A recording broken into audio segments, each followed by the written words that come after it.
Sup, freaks? It's your boy Marty here to introduce this rip of TFTC. Thank you for joining us. Give this video a like. Subscribe to the channel. If you catch us on podcast apps, make sure you subscribe there. Give us a rating, a review. Go to tftc.io as well. Become a member of the site. Join the conversation. Truth for the commoner, trying to get you the high signal content in a world gone mad. This rip was brought to you by our good friends at River. River's here to make it as easy as possible for you to buy Bitcoin and then take it into self-custody. Go to river.com/TFTC, set up an account today, and you'll get $5 of Bitcoin after you buy $100 worth of Bitcoin on River. You can dollar cost average into Bitcoin with no fees. If you're just buying one off, River has the best fees in the industry. They back all their Bitcoin reserves 1-to-1 in multi-sig cold storage. They highly recommend that you take self-custody. They just introduced limits. So if you want to set a limit order below or above the current Bitcoin price, River makes that extremely easy as well. They also have real customer support. You can pick up the phone and call them if you have any questions about your experience on River. So go to river.com/TFTC, set up an account today. This rip is also brought to you by our good friends at CrowdHealth. CrowdHealth is here to provide you with a new way to pay for your healthcare. It's not health insurance. Health insurance is notoriously expensive, opaque, impersonal. CrowdHealth is really trying to change that model. You pay a monthly fee. It builds up in an account. If you ever have a health event, you let CrowdHealth know. They go to the doctor. They negotiate the price lower. You pay the first $500 and the rest gets crowdfunded by the CrowdHealth community. They have Bitcoin Lightning payments that they just enabled. So if you want to pay your monthly fee plus your doctor in Bitcoin over the Lightning Network, you can now do that. They've got a roster of doctors that you can access. They're approaching healthcare in the right way. It's a healthy community focused on preventative healthcare and avoiding the big pharma industry as much as possible. So if you're looking for a cheap healthcare solution, you're not happy with your health insurance, maybe it's a bit too expensive, try out CrowdHealth. Me and my family use it. Go to joincrowdhealth.com/TFTC. Sign up today using that, and you'll get $50 off your first month. Joincrowdhealth.com/TFTC. Enjoy this rip. Are we live now, Logan? We are live. Well, that's the short form content that the kids like these days. Quick 20 to 60 second hits. Thank you for inviting me. I'm glad to be here. Well, it was a great show. Yeah, I know. It was a great show. Let me see if I can get this fucking camera. People give me shit for saying fuck. It's like, go to church. Fuck them. Fuck them, yeah. It's I tell people, I said I use the word fuck like authors use a space bar. Well, there was a lot of fucks over the last 20 minutes. This is the longest it's ever taken us to get to the record stage. We had to restart our computer. Repeatedly. The old tried and true, when things aren't working, just restart the computer. I know. You're saying the world is pretty fucked up right now. That's why. Fucked up, and it's actually driving me a little nuts. And I have people saying, Dave, you're worrying about stuff you can't influence. And I go, yeah, I know. I used to think I could influence it by sort of laying out the story and putting out the truth that maybe somehow that would help, I guess. But the sense that we're just being drowned out by the evil dudes is pretty overwhelming at this point. I think that's a sense. I don't know. I think you do a good job. This show, particularly, I mean, I think you might be our most tenured guest in terms of amount of times you've been on the show. And I think... must be about 5 now or something, right? I think it's 6, 7 now at this point. Oh, it could be. One of the most favorite guests, and I do think you have an impact, and I do agree. It does feel like we get drowned out by the evil men and women in this world. But I do think, I don't know, to me it seems like they're lashing out and trying to grasp control more aggressive than they ever have before, which is a sign that they're losing control on the back end. So they may project strength. I guess so, but it also feels to me, I've sort of narrowed it down to this thesis that when the internet showed up, all of a sudden their tactics changed completely. So they used to try to get away with shit. And now they just try to control the narrative. And so they don't even bother to try to get away with it. They just refuse to acknowledge it. This morning, I watched a clip of Rachel Maddow saying that, after the Iowa caucuses and Trump won, saying, well, we're not going to show you the winner's speech because, and we've had this discussion many times, we're simply not going to contribute to him. We're not going to help him in any way. And I'm going, you fuckwad, right? What kind of douchebag are you? They did this before, too. Maybe it was his concession speech, or not concession speech. I remember something around the 2020 election. Speech, yeah. And then you had Joy Reid saying that Nikki Haley didn't win because she's... It's like when Kennedy said something in a CNN or MSNBC interview, and they cut it out, and then they said that Kennedy said stuff that they didn't want us to hear, but they didn't tell us what it was that they didn't want us to hear. And so I go, just blow your brains out. I don't care. I'm starting to get militant. I'm starting to get sort of gene pool scrubbing mentality. Maybe I have a mental problem. I don't know. Well, we know you have a mental problem, but we do know that, don't we? We do know that. We do know that.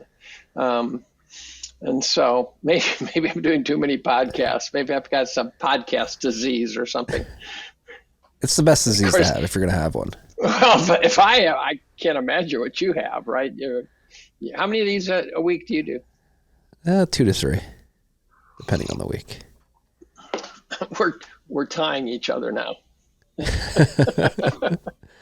While we're on it, that's, I think, the big news topic of the day. Iowa caucuses last night.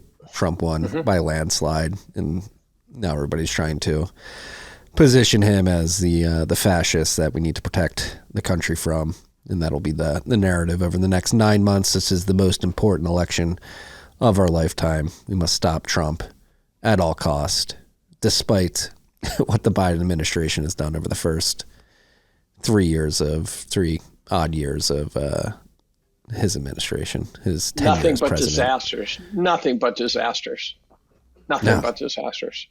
I noticed when CNN or MSNBC, they're the same thing, showed the results, they clipped out Trump's numbers.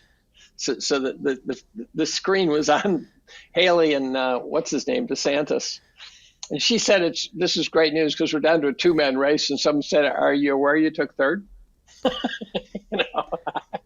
Yeah.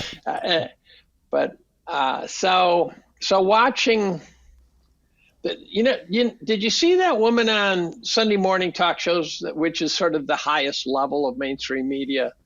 And she said she's expecting black swan events. Yes. I was on a Zoom call. I'm in this doctor Zoom group, and we had a guy he's not CIA. He gets described as a lieutenant colonel, and if you watch him on Fox, whatever, they just introduce him as a lieutenant colonel. But it turns out his name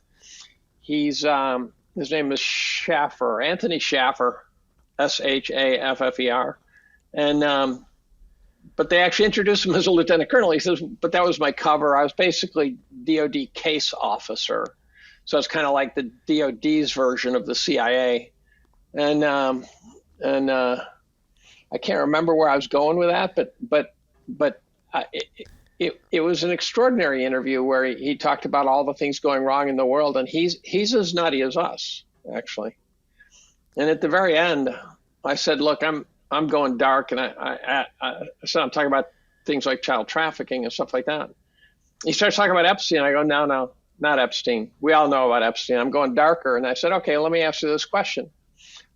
Is the Clinton Foundation trafficking children? He goes, oh, absolutely. Oh, okay.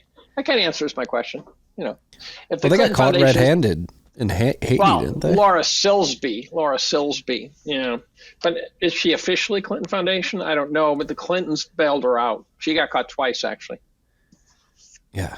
I'm having a little bit of a crisis on writing about it because it's hard. So I've been writing about child trafficking, but there's this one site that I found that's a gold mine of links, just a true gold mine. It's like the encyclopedia of child trafficking. And the problem is I go, well, why am I writing about it then? Just go to that website, start clicking links and read about it. Now, they don't write about it the way I write about it, but it's still, I was digging through it last night and I go, it's all here. I mean, it is all here. And when you read about that story, you end up concluding that there's things going on that the average person on the street cannot fathom. That just so far outside the known world to them. And you sit there and you go, am I too deep? Is it getting too weird? Have I signed off on stuff that just is profoundly illogical? Have you lost your mind? But then you'll see something that says, no, there's more evidence right there. So, I've been DMing you waiting for part 3, but it seems like it, I can't imagine. I'm writing it. What do you think the common man can't stomach or fathom? Like how dark is this? I mean, I felt let me give you the darkest. Let me give you the darkest. The darkest is a claim that Anthony Weiner's laptop has video footage that veteran cops can't stand to watch, and it includes footage. Now, this will cause your viewers to hang up right on the spot. Hillary Clinton slicing the face off a child, and I'm going, oh. That's a little different, isn't it? And it's actually a veteran cop who's describing this footage. One of 9 who actually got to see the contents of the laptop, and supposedly one of 9 who are no longer with us. So they all died. Yeah. And so, I don't think the average person has even a micro smidgen of a capacity to process something like that. Now, it's also possible it's not true. But I've read enough now. I'm pretty sure Pizzagate's real. I'm pretty sure that child trafficking is a truly extraordinarily broadly based thing globally, and it's being done by people of great power and wealth, and it's not being done by just your archetypical perv with a van that says free candy on the side, and then the question is, how do you separate fact from fiction? How do you know you're not getting some limited hangout baloney? The other thing that's got me a little spooked is I'm writing about it, and there's people who've said worse things than I will say, like Liz Crocken. But I'm a little nervous that I'm misreading the room. And if say, for example, Liz Crocken is limited hangout, then I could find myself in trouble where she's not. And I'm worried I'm the FBI informant who gets arrested and put in prison for 20 years because I thought I was part of the team, and all of a sudden they go, no, we're throwing you in jail. So, that sort of thing. Yeah. No, I mean, I fell down this rabbit hole pretty deeply in 2020 when Pizzagate first popped off. And I mean, I think there was a lot of noise around, obviously, QAnon. I think QAnon was a psyop to sort of just paint a broad picture. Yes, that's my conclusion too. Yeah. Well, it's a name. It's like a conspiracy theorist name. Alt-right, pizza, QAnon, conspiracy theorist, right? Pedophile, if you want, throw that in there. No, but I remember vividly going to that dude James Alefontis's Instagram account before he scrubbed it and taking screenshots. Jimmy Comet. Yes. Yeah. Yeah. I mean, those screen grabs are all out there. I have some personally, so they're not like doctored. Like I went to his account the day that people found it, and those pictures alone, nothing explicit. Stunning stuff about having sex with 5-year-olds and stuff. Yeah. Taking pictures in the White House with Obama playing ping pong. It's all out there. The internet never sleeps, right? Yeah. And so I have found a vast quantity of stuff. So much so it's hard to process, right? It would be like someone who stumbled into economics, said, "Oh, I'm going to write about economics," and it's so dark and disturbing. But the thing I keep coming back to is that the official numbers from UNICEF or the International Agency for Abuse and Missing Children, all of which I think are staffed by pedophiles. If you really want to come down to it, I think you want to run a child trafficking thing. You just make sure that you staff the top positions in organizations that are supposed to fight child trafficking. I don't. I still don't know fact from fiction, but I do know that if 10% of it's correct, then we've got a monstrous problem. Evil people. The overlap of pedophilia with Satanism is massive. That Venn diagram is huge. They're always nearby. The official statistics claim anywhere from 1 to 10 million kids a year disappear globally. And there are not enough pervs in the world to swallow up 1 to 10 million, right? It just so you can't explain it as just a bunch of pervs having sex with a bunch of kids. So, speaking of limited hangouts, like is Epstein a limited hangout? Was that like a nugget they threw us? Like, oh, we'll take down the big connector, and this will all be done. He got written out of the plot. Yeah. He it's like a soap opera, and all of a sudden they said, okay, we're going to write him out next year. Now, I'm not convinced he's dead by any stretch of the imagination. The cadaver they wheeled out did not look like Epstein to me. No, the ears were very different. Right? Yeah. The ears not just the ear. The nose to me was different. It turns out that the profile of Epstein and the profile of the guy in the gurney, anyone can look this up. Look up dead Epstein, look at his nose, and look at live Epstein's nose. I told you about the funniest conspiracy theory in history about the internet discovers that the guy in the gurney doesn't look like Jeff Epstein. And so then they find a guy who's sitting there in a baseball game wearing a Mets cap. And they go, that guy looks like Jeff Epstein. That guy looks like the guy in the gurney. I mean, and he died 2 weeks earlier. So that generated a cadaver, and he died with a little fanfare, no cause of death, nothing. And it turns out it was Hillary's brother. Huh? What? Yeah. Hillary's brother died 2 weeks before Jeff Epstein. No cause of death. Very few articles about him. And you look at him and you go, that could be the guy in the gurney. And so the internet said maybe some spook with a phenomenal sense of humor sent Hillary a message. Oh. You could imagine, you say, if we whack him, we could put him on the gurney, and that would be just funnier than shit.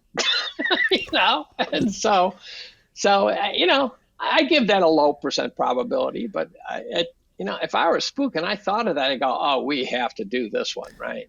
Oh, this is too good. Now we have got to do this one. Well, to send a message, maybe there's good people out there who want to fight this. And that's the big question, because the Satanist tie, did you see Out of the Shadows, that documentary? Yeah. I think Liz was in that. And I mean, it's pretty well, Have you had Liz Crockett on? Have you had Liz Crockett on? I haven't, no. I'd like to. So Liz is out there battling like crazy. She still could be limited hangout. She's on a board of one of those agencies that supposedly oversees the fight against child trafficking, and that's sort of oddly enough a red flag. But in my pursuit of this story, and again, why would I read about this? Well, I think we've talked about this maybe before, but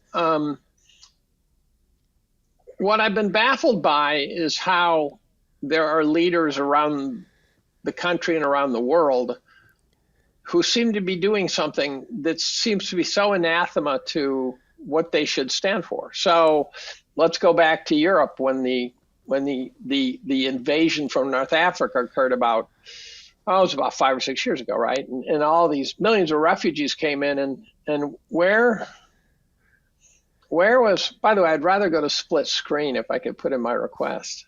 There we go. Request granted. There we go. I'd rather be able to see. I feel like I'm talking to myself. And why would Angela Merkel sit there and zip it while North Africans are flooding into her country and flooding into Sweden and flooding into everywhere except, ironically, Hungary, where Viktor Orban said, no way, we're not taking them. And then he got a lot of guff.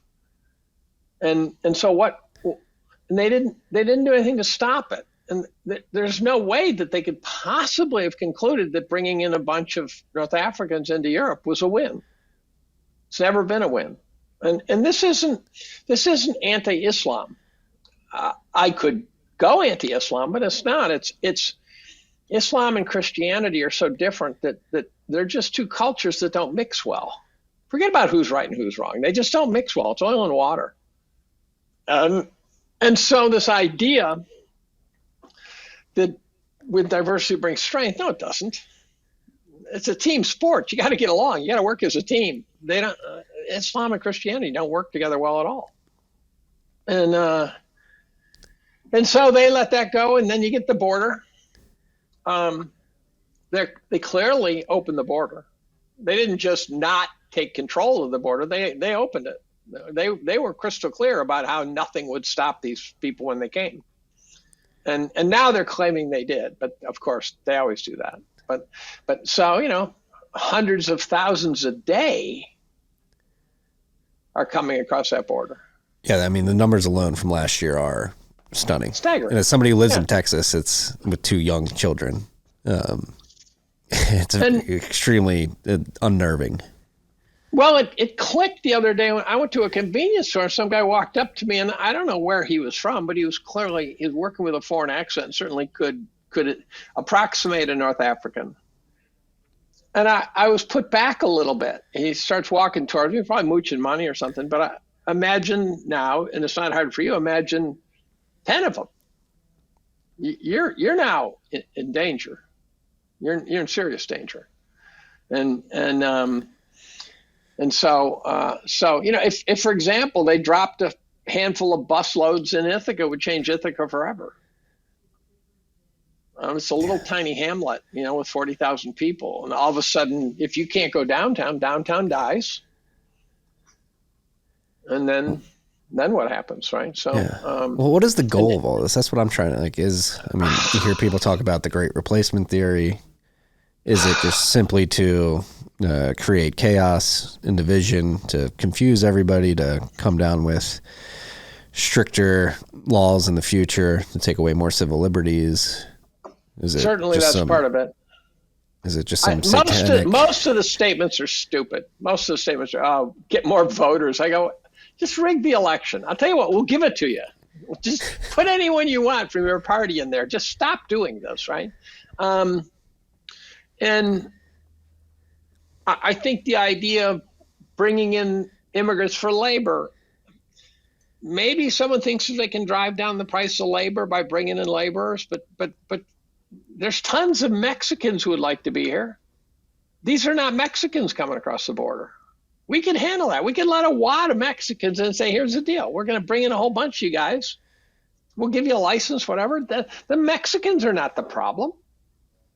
It's the other. And, Bobby Kennedy went down there thinking he supported the immigration story, spent 2 days down there, came back and said, we got to build the fucking wall. He was totally convinced by 2 days at the border, saying, holy cow. He said that he estimated that maybe 2% of them were Spanish speakers. Yeah, and it's all military age men, Northern Africa, China's got a lot of Chinese. Someone said it brilliantly. They said when you run from war, you bring your family. When you run to war, you don't. Yeah, they're not bringing their families. No, and I saw something. I think it was yesterday or the day before. They're completely gaming the system too, like the system of coming across the border, and then the U.S. government will hand you $2,000. And somebody interviewed a gentleman who had done this 4 times in a month and received $8,000 from the U.S. government, from the U.S. taxpayers. I hadn't even thought of that. So we got guys scrambling back across the Rio Grande just to come back again. Yeah. Oh God. It is really insane. I was very happy to see that Texas stood up last week and sent the Texas National Guard down there to secure the border and tell Department of Homeland Security to kick rocks. But so there's a guy I've heard and listened to and read books by border guards. I got to find one. My phone. A guy named J.J. Coulson or something. And he come on, dude. I don't know. he wrote a book about, he was a border guard there for 25 years. He talks about the border like it's just its own world. That the border is like this living organism that's just different than anything anyone can imagine. But he said that they would occasionally flag a person who's a risk, not just generically, not supposed to be there, but a risk. He said we'd send those guys back, we'd deport them, we'd deal with them pretty effectively. He says he estimates that at least 100,000 of those guys have crossed now. Really? Yeah, so he's a big believer in the sleeper cell model. Now, the problem with this book, when you read about immigration, the problem is that everyone who's writing about this story as this is a catastrophe is also rather pro-Trump, which I have no problem with, except for the fact that it means, therefore, half the country will dismiss you once the second you show pro-Trump. Yeah. So the trick to talk about the problem at the border without giving Trump credit for trying to stop it, even though I think that is factually true. Well, going back to the Sunday morning talk show, you had her, I forget her name. That's right. I didn't finish that story. So she said we're going to have some black swans. And that actually got legs. And it turns out this DOD case officer said she's really a good person. She's telling us something. She knows something. And it was a little spooky.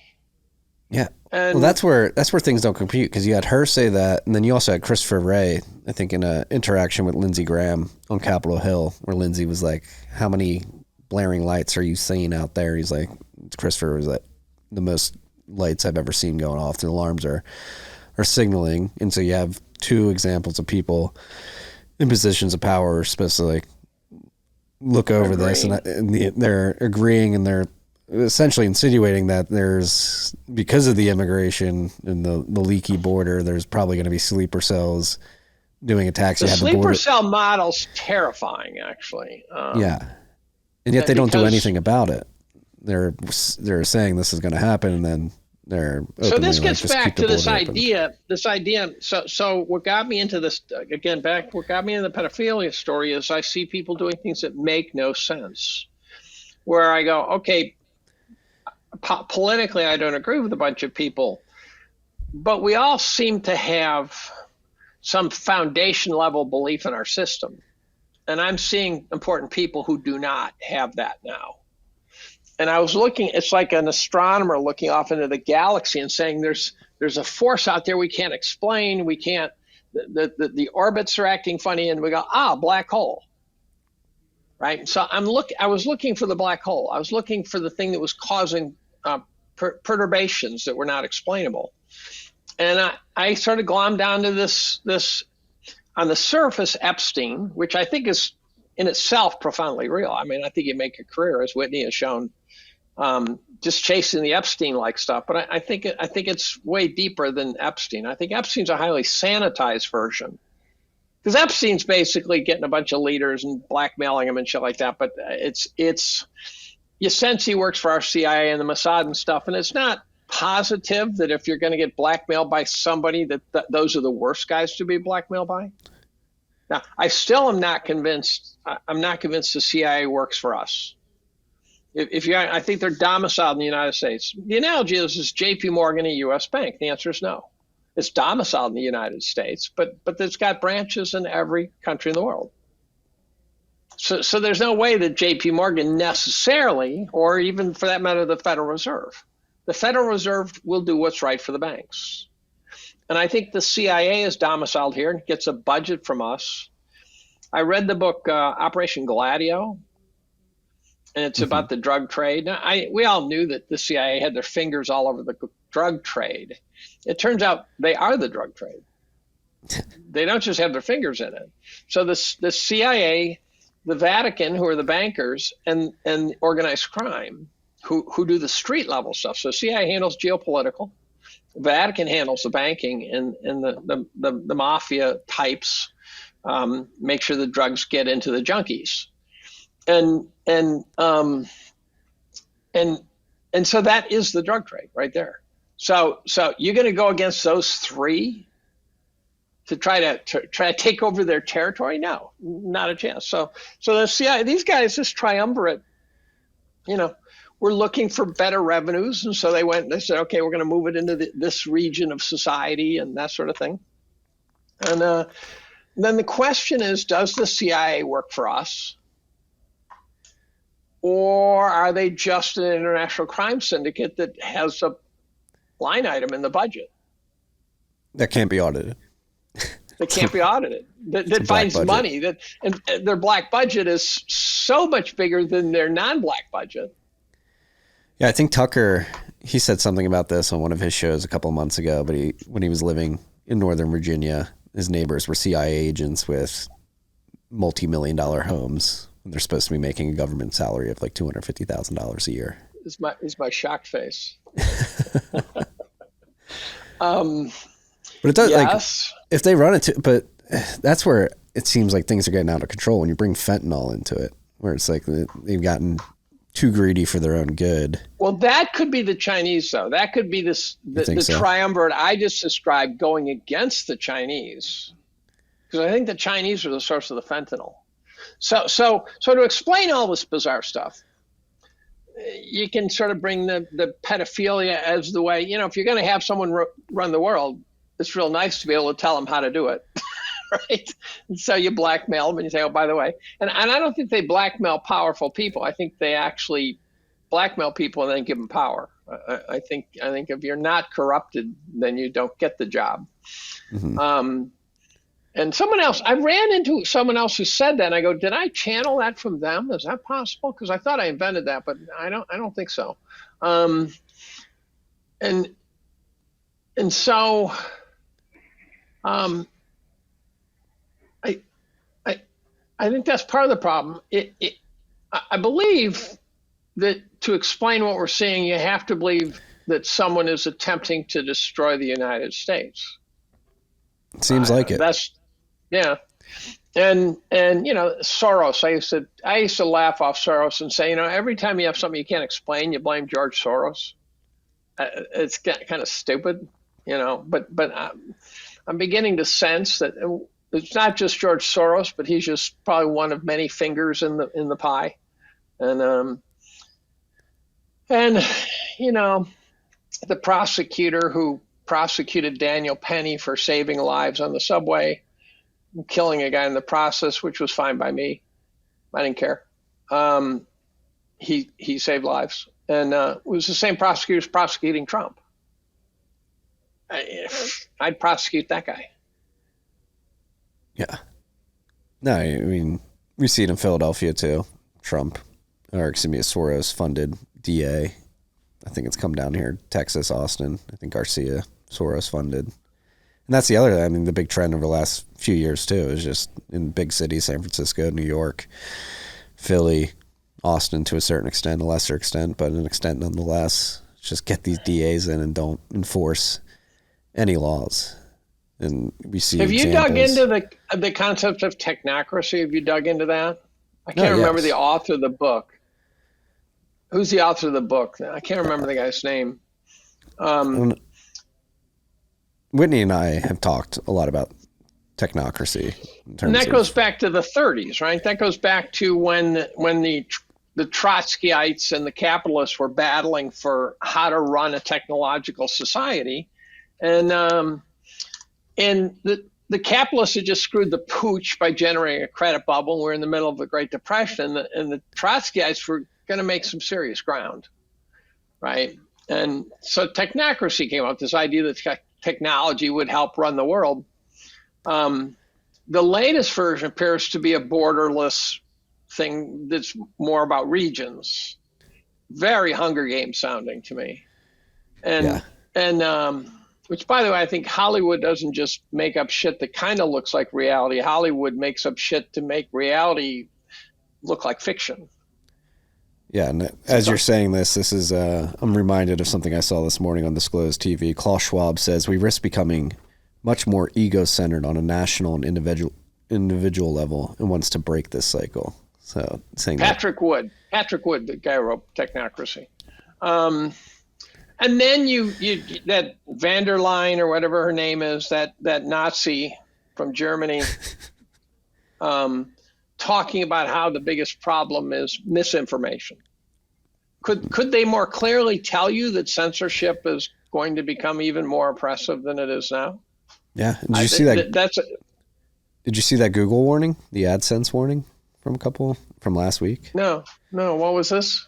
So Google AdSense, which basically runs their ad platform, sent out a email to anybody connected to the ad platform last week that come February 2024, they're changing their policy. And the words that they use in the new policy is we're going to ground truth. Google's going to ground truth. We're going to be the purveyor of truth. And so Orwellian. We're gonna block people from serving ads or particular articles with particular sensitive words around sensitive events. Again, going back to the signaling, there's a lot of projection and I guess predictive programming in terms of these black swan events that are on the horizon. The fact that Google changed their policy on AdSense, or will be doing that next month, basically saying we know that there's going to be sensitive events that we're going to censor around, and just preparing their ad partners for this at some point in the near future. This could reach a point where it's not worth the fight. So I've been humping Michael Malice's book on every podcast. In part, I'm not doing it to help him, although I'm happy to do so, but I'm doing it because it got in my head. So did you happen to read The White Pill? I've not read it yet. I've heard a lot about it. It's a stupendous book. Logan's read it. He's got his thumbs up in the background here. Yeah, it's a stupendous book. And Logan, put your thumb up, not up anywhere, just up. What he does is we all know that Stalin killed millions. What I didn't know is how. So millions, I think it was Stalin who actually said, one life's a tragedy and a million is a statistic. Isn't that Stalin's quote? Well, I think so. He was a statistician of higher order. But what I didn't know is how he killed millions. And Malice does a stupendous job of talking about how he basically, through cruelty and all sorts of tricks, got society to completely consume itself. Now, where Stalin departs from someone like Hitler, and this is going to sound so odd, but Hitler makes more sense to me because Hitler identified a group as being bad, right? Now, I don't think anyone in the modern era would agree with what he decided was a problem, but at least he identified this group and said, here is your enemy. Here are the people who are causing us trouble. And then he killed millions of them. There's a certain bizarro cold logic to that. Stalin just killed people. He killed major figures in Russian society, the best doctors in the country. He just killed people. So he was like John Wayne Gacy on a truly galaxy scale. Who, by the way, I've been reading that John Wayne Gacy might not have just been John Wayne Gacy. What do you mean? That he's got connections to intelligence. Yeah, and I haven't been able to get a yeah, could be MK Ultra. MK Ultra gone wrong or gone right? No, that's the problem. Right. I used to think Kaczynski was MK Ultra gone wrong, and then I realized no, Kaczynski's MK Ultra gone right. They programmed him to do what he did, and he did it. And it turns out I've seen a couple of quotes from Son of Sam, and since it came from the internet, they must be true. And he said some shit that really suggested he was MK Ultra too. And it was about the right time, right? It was about the right time in history and stuff like that. He was a little late. He was shooting people in 1977. And the Church Commission jumped in there around 1972, as I recall. And the CIA claims they wrapped up MK Ultra, and I go, oh yeah, I believe that. and so then Jack Ruby, MK Ultra, Charles Manson, MK Ultra. Although I'm not sure Manson was an MK Ultra product or or simply worked with people who were involved in MK Ultra. So Jolly West is the MK Ultra kingpin, right? He's the guy whose name keeps coming up. And he had strong ties with Manson. He had strong ties with Ruby. He had strong ties with Timothy McVeigh. And he keeps showing up when some guy from the CIA shouldn't keep showing up. And so, so it's kind of, can you imagine what it's like living in Whitney's head? No. I mean, she just, she's not married anymore. What she studies couldn't have helped, right? I mean, it's such a darkness that she is battling. She's down in some crevice somewhere battling the Balrog. And she handles it well. I've been talking. She does handle it well. I know she handles it very well, but it's so dark. And one day, you know what rattled me? One day, she was doing a podcast with who's that? BT. What's his name? Patrick Bet. Patrick Bet David or something. PBT. Yeah, she was in a panel with him. They started talking about the trafficking, and she started crying. Now, you and I both know Whitney is as tough as nails. And I'm going, holy shit. It really rattled her when they're talking about it. Yeah, well, I think when you have young kids, particularly, it's going to rattle you to your core. And it is dark. And that's like, people talk about like the Great Awakening, the Great Reveal. People are like, 2020, like you have the WEF class, all these evil people with their evil intentions and going out and executing on their plans that are not plans. It's just everything's a coincidence. Then you have, but the WEF guys we know are totally front men. We're not going to see what's really happening. So while we're talking about Klaus Schwab, we're not paying attention to the guys who are really causing trouble. Yeah, but then you have this whole other sect of people that are convinced that there's going to be this great reveal. Again, going back to the fact that it seems like they're losing control quicker than ever. I think 2023, particularly post-vaccine and the ramifications of the COVID lockdowns materializing in inflation, I think there are more people who are like, this is beyond fucked. Something's wrong. They're right, but the problem is, and again, back to the white pill, the problem is pretty much everyone in the Soviet Union knew it was fucked. It didn't stop it from being fucked.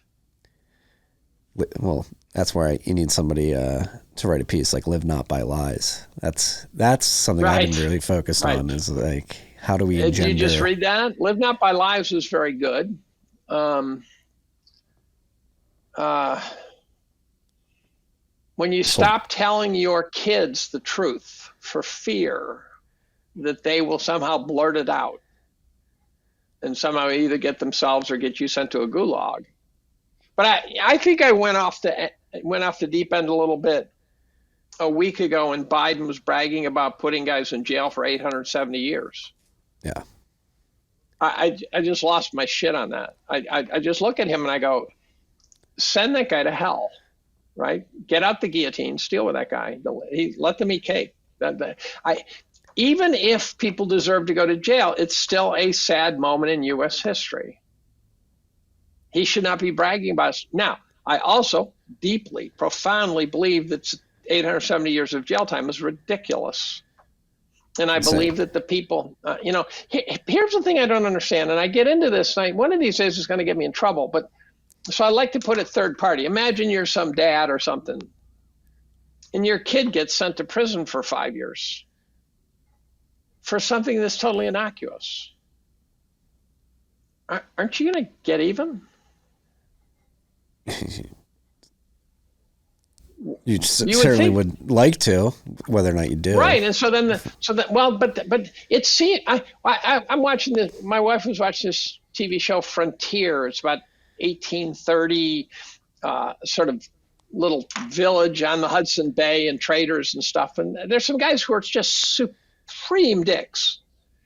I've always wondered how you could be a supreme dick in a relatively lawless place, since it's also so easy to deal with a supreme dick. It seems to me that being a dick is a potential fatal move. It's like when I like to quote Malcolm Gladwell, in one of his books, he talks about culture of honor, and he talks about Hatfield and McCoy's and how they were just an example of culture of honor. And all down the Appalachians along the South, there's this fuck me, fuck you attitude. And it's very regional, it turns out. I think it might be where the Irish went or something. I don't know, something like that. And he describes a case where two guys were ripping on a guy at a gas station, just ragging his ass, giving him holy hell at a gas station, pulls out a gun and shoots him, and then he gets acquitted. And when they asked for the jurors, why'd you acquit him? They said, well, they should have known better. That's the supreme example of culture of honor. I would think that every time you put someone in jail in this heinous way, that you are putting yourself at risk. Yeah, I mean, the whole January 6th insurrection coup. It's a horror story. I mean, it's insulting. The worst event on American soil since 9/11. The fact that I saw you tweeting about this, but they just announced that they're going to start arresting people who were not even in the Capitol, but were outside in the crowd. Ray Epps gets off with a slap on the wrist. He's not going to do it. He's got community service. John Sullivan, right? The black guy who filmed Ashley Babbitt supposedly getting shot, which I don't believe. He and Ray Epps have a connection. They do? There's photographs of him, the two of them communicating. And he got convicted, and I've been digging, and I can't find the sentencing yet. So if you get convicted in November, would you not yet be sentenced? Is that a normal clock? Well, I do have some context for this because SBF is obviously a big theme in the Bitcoin space. He got convicted in November. His sentencing is in March, I believe. So the big cases might take a while then or something. Because I think in a normal case, you get convicted and the judge says, oh, by the way, you're going to jail for this much time. Yeah. It'll be interesting to see what happened to John Sullivan, because if he gets off, he did go in. He did all sorts of shit. If he gets off with less than 10 years, then he's a Fed too. Yeah. Which I think he is. Well, it's all very weird. Did you ever see the video, by the way, of Babbitt getting shot, the video that tears it apart? You ever seen that one? Were you convinced that it was fucked up? Oh, like with the fake blood and stuff. There's a guy who put together all this video footage and said, and he starts throwing spaghetti at the wall, and he's laughing his ass off as he's narrating. He's going, oh, look at that guy clown over there. And he gave everyone nicknames and stuff as he's going through it. I did watch this. There's things in, so I tried to write about it, but I couldn't for two reasons. One is I showed the video to a bunch of real smart guys. A guy in Silicon Valley who started more companies than we can fathom, sort of thing, and my brother and various people. And they say, I see the point, but I'm not sure. And since I couldn't write about it because it's so video dependent, that I'd have to embed videos and stuff and say, watch this. So then I finally just provided all the links to all the videos and said, go watch it for yourself. But I was sort of also talked off it. And normally that wouldn't happen, but since it wasn't easy to write either. But there was no blood splatter. The guy who smashed the window runs down the stairs, takes out his backpack, changes his shirt. He's behind the cops, doing this. One of the guys who did it turns out to be the son of a Democratic judge. And there's just all sorts of crazy shit. And what you can see in the video, the most striking thing, besides the fact that the guy points out familiarity amongst the players. So two guys walk by each other, and they'll do something that says, those guys know each other. Mm-hmm. They know something. And then you got John Sullivan. Amazing. John Sullivan is omnipresent. He is everywhere in January 6th, right? He is everywhere. And then they're doing CPR, and I've asked surgeons, I said, tell me if I'm wrong, but if you got a neck shot, you don't do CPR. Right? Because all you can do is bump the blood out of the chick, right? Yeah, boompa, boompa. It's like a squirt gun. It's like a super soaker. And And then there's footage of them taking her out of the building. They literally drag her down the stairs by her arms and legs. They don't put her on a gurney. You know there's medical systems inside the Capitol because they're all a bunch of guys trying to die for us, not on us, for us. And they drag her down the stairs, and she's still got her backpack on. I'm going, and then what happens is when you zoom in on the video, and you zoom in on the chaos, and then there's guys screaming, and there's all sorts of things happening. What the person points out is there's no attempt to provide health care. So no one's ripping apart her shirt and putting pressure on the wound or anything, nothing like that. They're just positioning her shirt, they're moving the body, they're screaming, there's a lot of chaos, but no one's actually trying to help her. They're staging. And then it looks staged. And then some guy, and the guy's laughing about it, he goes, see that guy over there? And he's trying to open up a gauze pad. And he finally gets the gauze pad open, right? And he comes over and he wipes off her shirt. He wipes off her shirt. And so then about a month and a half ago, Cheryl Atkinson took it on. And I go, oh. Now she missed some stuff, but she got a big chunk of it. And she had a couple of federal cops watching the footage with her saying, you'd never let that happen. You'd never let that happen. That makes no sense. And they were going through the footage and they were shooting holes in the footage. And then what they missed was, here's a neck shot. And there's the blood on the floor looked like a shot glass worth. It was a tiny amount of blood. So I think they staged it. I think she didn't realize I think she's dead. But I think she got written out of the script.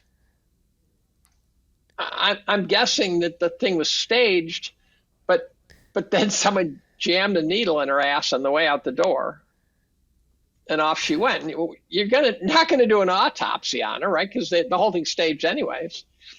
Then Merrick Garland. You want to piss me off watching Merrick Garland stand up in front of Congress and say that the protesters killed 5 cops? That is galaxy class lying right there. That's an extraordinary. But then you say, well, why? Well, because 4 cops committed suicide. And then you go, okay, how many cops were there? 100, 150? 4 committed suicide. I wonder why they all committed suicide. They say, well, it was really stressful. Like, cops, that was an average day for some of those cops. Right? Cops put up with a ton of shit. Well, I mean, I'm picking up like all this. I watched this video and I agree with you but the one thing it's like, people will never, again, it's unfathomable. People will never be like, they staged all this. Like, I mean, to me, maybe Ashley Babbitt dying wasn't staged, or maybe that video pointed out some inconsistencies, chaos of the day. People didn't fall back to their procedural training that they went through, but still the back end narrative of this being an insurrection and the worst thing since 9/11. Yeah, they forgot to bring guns. Now, I heard a defense of the insurrection assignment. It was really interesting.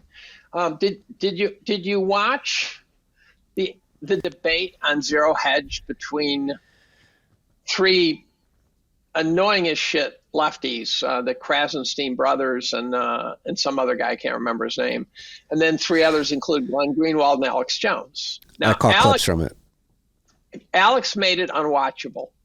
Alex could not behave himself, and he ruined it. He completely and utterly ruined it. And then I saw clips from later where his chair was empty. I have no idea. I got to go find out how his chair got emptied, because there must be a funny moment there when his chair got emptied. But one of them said, insurrection is described in the Constitution.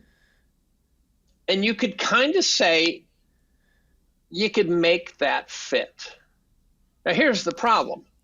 Everyone on the planet uses a different definition. So when they say insurrection, it's like saying someone's ignorant, right? It's got a seriously negative tone when, in fact, you're just saying they don't know something about something. Mm-hmm. But it means more than that. It means they're a shithead. I thought Glenn made some really good points on that in the clips that I saw. It's like but that. To get in. He's battling to get in. Alex just destroyed the thing. As he's known to do. He's can't contain himself. I know. And the lefties were really good at undermining him too. They really knew how to deal with him. It doesn't seem that hard. But Glenn's point being like that the other side of the debate, the lefties, couldn't believe that this is being way overblown because they don't even have the concept of the CIA and the deep state being infinitely corrupt from the beginning. Right. Like they don't think that these people have planned coups in other parts of the world and have used their influence and power to affect U.S. politics pretty regularly. Or they are out there doing what they're told to do. I mean, they're thought leaders, possibly on payroll. Yeah. Right. When there's some bad event, they parade lieutenant colonels across the screen those guys are all on payroll. Whenever there's a bad event, Israel-Palestine, which I tend to stay away from in terms of the who's right, who's wrong part. But as soon as it happened, they paraded the lieutenant colonels across the screen over and over and over, describing how Israel blew it. So the narrative begins immediately. Yeah. I mean, it's going back to how crazy the world is devolving. You have that going on. Seems like Ukraine may be coming to an end. It was funny how quickly they dropped Zelensky in Ukraine to focus on. Does he survive? I don't know. Seems unlikely, right? He seems very unstable. If he was somebody who felt that they were conned and wronged, does a little bit too much cocaine one day. He's starting to look a little like Hitler did towards the end of the war, where he was shaking his leg and stuff. You ever seen those Hitler tapes where he's clearly a speedballer? Yeah, high on meth. Yeah, and no, but there's 500,000 Ukrainian moms who want to kill him, right? Yeah. So I gotta figure, and former U.S. puppets who get abandoned don't do well. No. Yeah, no, I don't think. I would not be surprised if he's not with us by the end of this decade. By the way, I wrote about Ukraine in 2022, and the title of my tome was "All Roads Lead to Ukraine," which in part was because everything seemed to have a Ukrainian tie that year. Including Victoria Freeland and there were Ukrainians at January 6th. It turns out they were just everywhere that year. I basically blame the whole damn thing on NATO. And I dug into it. I found about 40 guys who seemed to be trying to get it right, including Gonzalo Lira. Rest in peace. Rest in peace, I think. And what none of them were doing is putting it all together. And so I think it's my best geopolitical writing. I think I really got to the bottom of it. My conclusion was that unambiguously that the war was NATO's fault. We gave Putin basically we cornered him to the point where he had no options left, and so he played his best hand. I think he thought he could throw a fastball past the world's chin, and then we'd say, okay, never mind, sign some peace deal. You don't take over Ukraine with 50,000 troops, right? That's not an insurrection either, for that matter, right?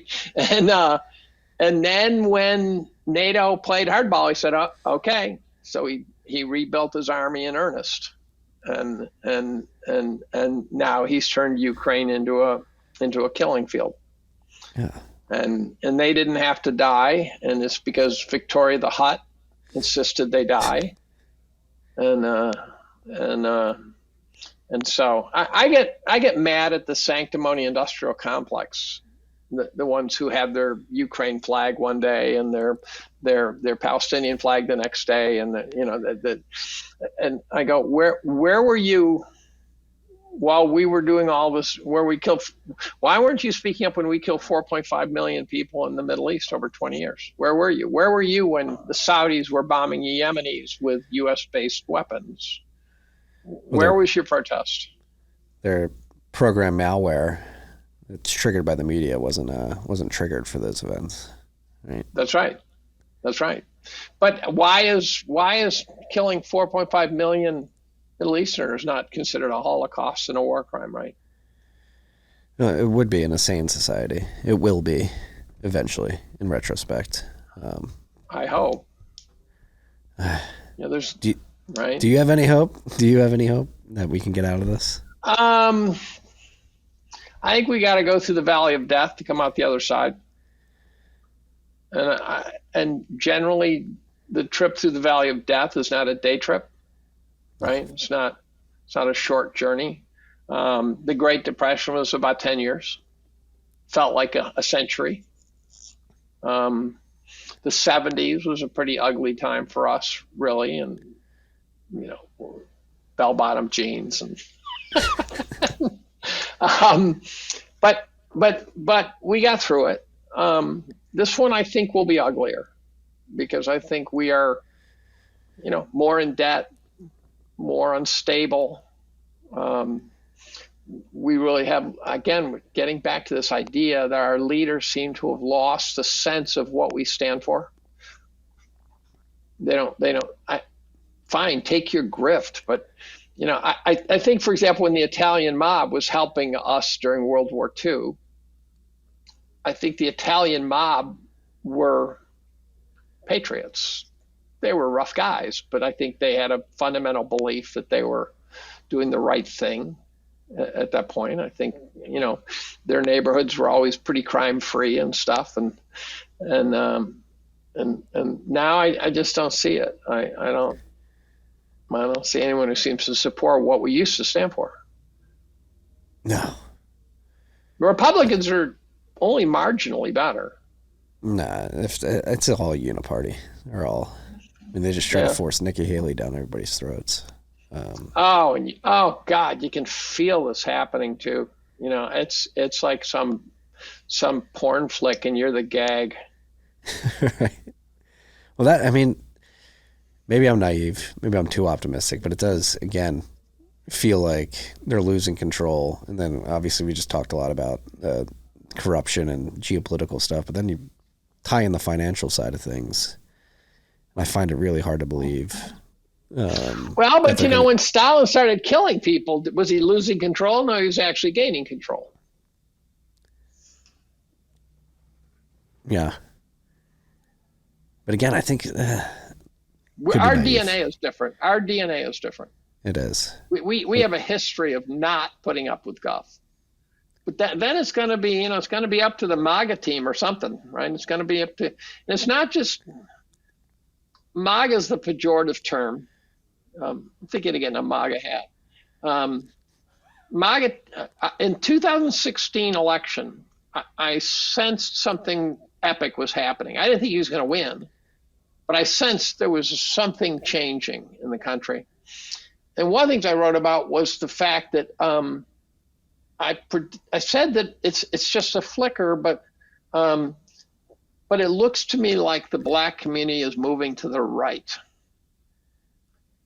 And there's a woman down in our cafe who I get an occasional bagel from, and I talked to her and I said, does it drive you nuts that you get told that you can't do something because you're black and you need help? And she says, drives me completely crazy. Right? So, blacks can't get voter IDs, therefore we have to let them vote without voter IDs. It's like, what kind of idiots do you think we are? And I think that community, Malcolm X many, many years ago said, look, listen to what the liberals have to say, but don't give them power. And he was dead right. In fact, I have this I thought one of Malcolm X's stroke of genius, whether it was planned or just his belief system, I don't know, but when he brought Islam into the black community. Now, I'm not a fan of Islam, but it was a distinctly non-white religion that brought order. And it was an interesting idea. It was a sort of a person of color religion. And then, of course, they capped him. I don't know whether that was really just sort of a gang fight or what, but you could easily imagine it was more than we're told. Mm-hmm. And I read his biography. And if you go back and listen to his speeches, it's he's brilliant. Anathema to He's what brilliant. The left is trying to push out there. Right. And so, I remember when Jimmy Brown, the running back, said, Trump will be a president of the people. And I'm going, oh, that's interesting. And then I'm watching this guy on Black Entertainment Tonight or something, BET, and he's being interviewed. And it's this black guy who I'm looking at going, I would not want to get in a cage fight with that guy. He's a tough looking bastard. And he keeps saying, ignore the messenger, listen to his message. He's talking about Trump. And I get to the end of the show and I'm thinking, who the hell is this guy? And it turns out he was the head of the new Black Panther Party. And I go, the head of the new Black Panther Party supporting Trump? Holy friggin' moly. And then you got Kanye all of a sudden, and you say, well, Kanye's a doofus. Well, Kanye's a doofus with a lot of fans. And then I think moving to the right within the Black community not only became acceptable, which 15 years ago, you'd never say you voted Republican, right? It became gangster. It became the cool kids moved to the right. So Black MAGA. I rode in a cab with a guy in New Orleans, black guy, and I was asked a bunch of questions. I said, I got a captive audience here. I can get some shit. The guy was MAGA. It was really interesting. And I gave him a big tip, and I said, here's a big tip for either being MAGA or for being so good at lying your ass off to me that you deserve a big tip. You handled it beautifully.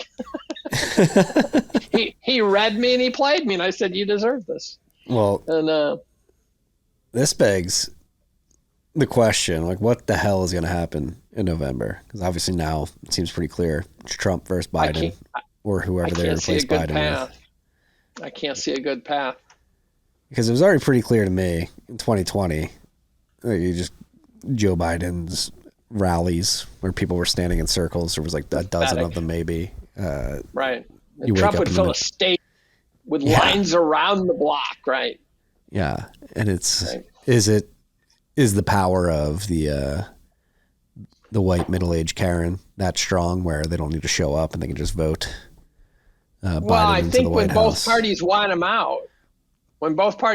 out, then you've got no sheriffs in town, right? What do you mean? If he was the Republicans' guy, then the elections couldn't have been rigged so effectively. Yeah, that makes sense. And so, one of the theories is it could be such a landslide that they can't even rig it away. I'm rooting for that. First, I want to see him get into office. I want to see him pardon all the January 6th guys. There's probably a couple who deserve to stay in there a couple of years, but not many. And they're all feds, so they're not even there. And so I want him to pardon all the January 6th guys. And he also, when he first got into power, he didn't know who he could trust. He tried to bring in Republicans. He couldn't trust them. So he ended up bringing his family in, and that's not a healthy cabinet because they're not going to stand up to him, right? I was amazed at how unblemished Pence came out of a 4-year period with Trump. And then I only realized after the fact that he was probably being protected to be on the inside at all times. They don't want Pence having trouble. So Pence was with the other guys. He was on the other team. And I don't think it was just at the last minute where he decided not to do something that could have helped Trump. I think he was probably a plant. It's not shocking considering the way he's talked about Trump since. No, not at all. Not at all. And so Trump now, though, knows who he can trust. So if Trump got elected, I expect to see Michael Flynn in there. I might expect to see Doug McGregor. I wouldn't be shocked if Bobby Kennedy got a job somewhere. I'd love to see him pick someone like Bobby Kennedy as a running mate. Oh, that would be a ticket. Do you think Bobby Kennedy would join up with him? I think he might. Bobby's not going to get to the White House. No, he might through Trump. He might through Trump. That's what, it's also like tiresome though, talking about this. Like the 4-year election cycle is way too quick. It's literally a 2-year media event leading up to the election. And then it's like, even if he does get in. Well, but he's going to be able to he knows where the spoons and forks are now. Yeah. Right. And I'm torn as to whether I want to see him go Green Goblin once he gets there or not. I'm not sure. What's the name of that guy, that video game guy? Leroy Jenkins. Leroy Jenkins. Leroy No Jenkins. Leroy. No Leroy. Yeah. And he could go Leroy Jenkins, and half of my brain wants to see that, and the other half says it won't be good if it happens. Well, does any part of your brain say, all right, maybe trying to fix these systemic issues that exist in the United States is not going to happen through the White House? Like, I look at what's going on here in Texas, sending the state National Guard to the border to secure that. Like, how much agency do you think states need to really take control of moving forward? To, like, my whole view is, like, I think states need to lead the way out of this. So that gets us to an interesting story. I'm a pro-choice guy who watched the Roe v. Wade decision get overturned. And even though I'm pro-choice, what I'd been seeing leading up to that was that there were states that were pushing abortion up to 9.5 months, even later. That's the fucked up part. And I'm going, no, I don't give a damn. They say, well, the mother's life is in jeopardy. I go, you should have called it earlier. You blew that one. And as Ben Shapiro said, I listened to Ben Shapiro make the case for pro-life. If anyone is smart enough to convince me, he is, and he didn't. He didn't convince me, but he did say something profound. He said, there's only one bright line. That's conception. After that, it gets fuzzy. And he's dead on correct on that. So then the question becomes is, when does a child pick up civil liberties, civil rights? Where in the woman? 9.5 months, they're a person. It's 0 months for me, they're not, right? But I listened to a guy talk about doing a 12-week abortion, which I would have thought was just a vacuum cleaner sort of thing.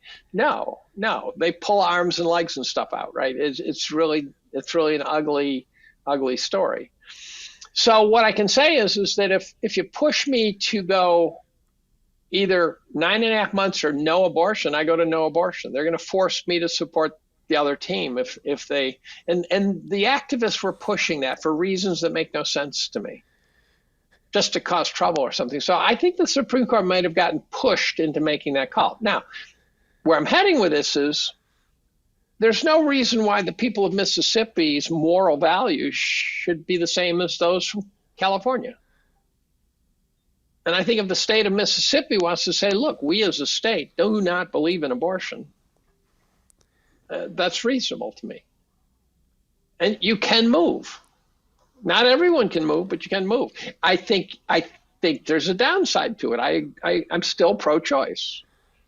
But I'm not going to tell people in Mississippi that they have to do exactly what the people in California want them to do. Yeah. And by the way, I'm starting to understand Mississippians better than Californians. Right.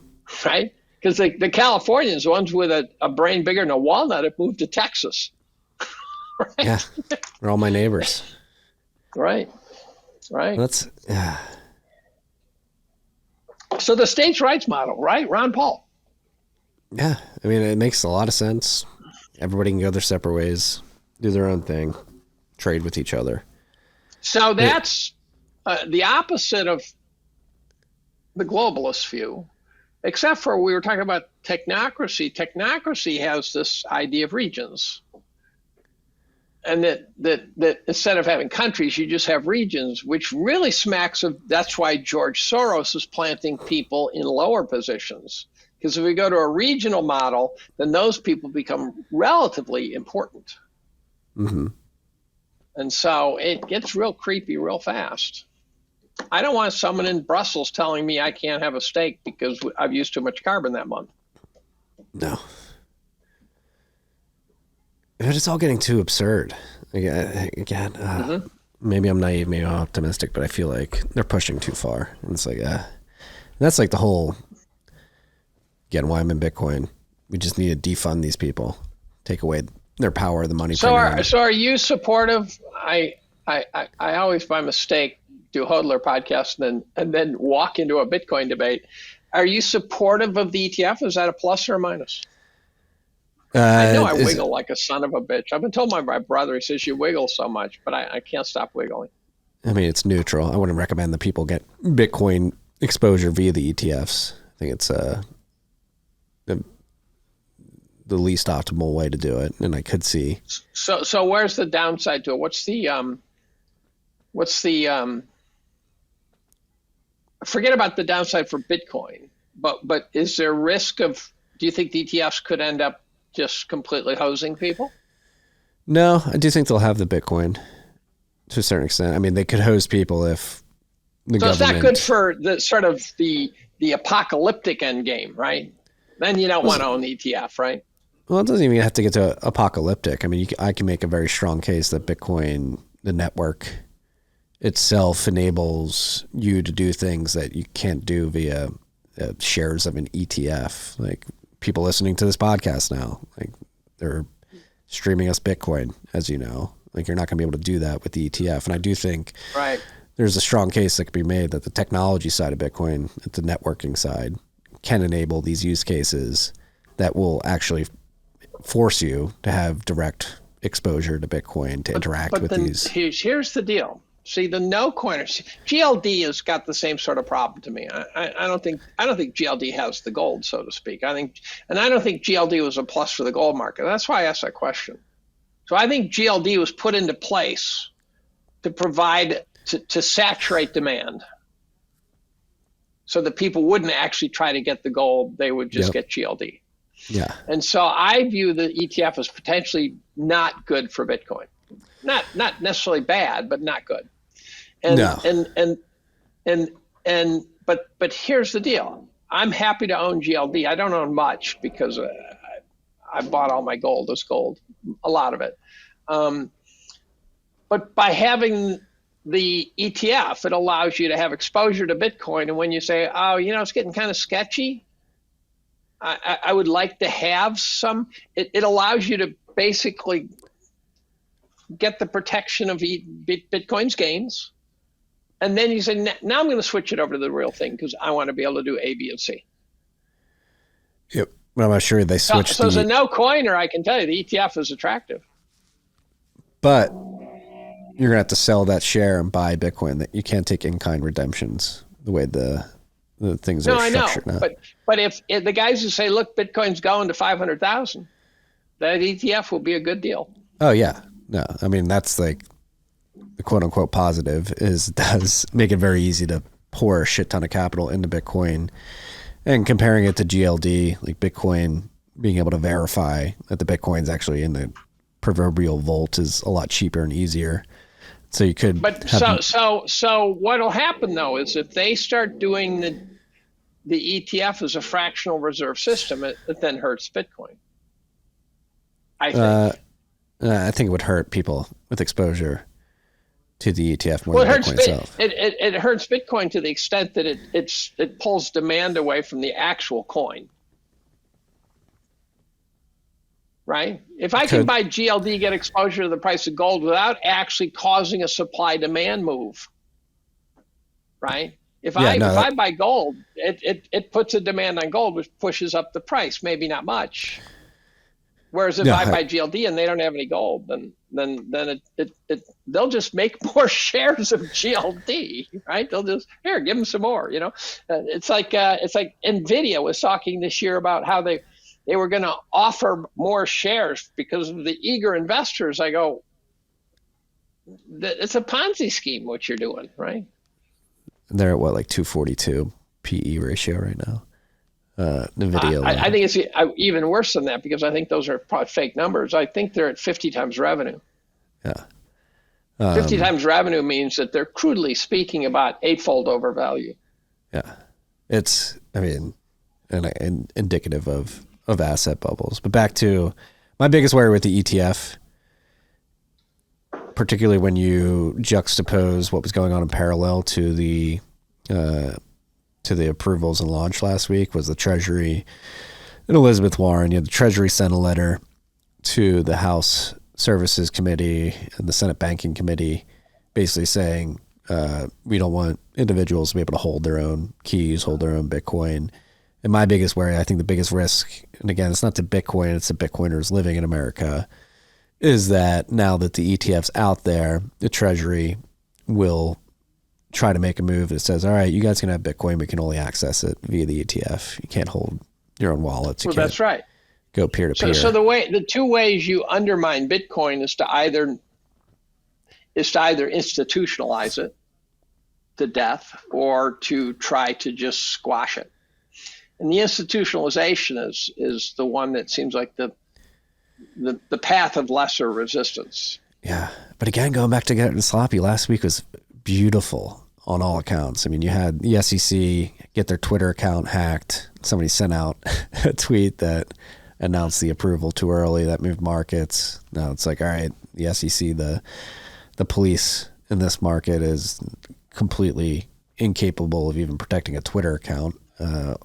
What right did they do they have to tell us what we can and cannot invest in? Then you have it launch, and like if in the industry it was very apparent that like the actual facilitation of share creation and then buying Bitcoin was a complete shit show. And then you had Merrill Lynch and Vanguard not giving their clients access to these ETFs out of just a subjective view on the space. This is my shock face again. This is my shock face. It's just highlighted across the board. Like the quote unquote smartest people in the room are dumber than ever. Like they can't even coordinate a clean launch and approval of a spot Bitcoin ETF. I don't think these people are as organized on the back end as they were in the past, and as many people think they are. It's almost like a government program. It's almost like a government program.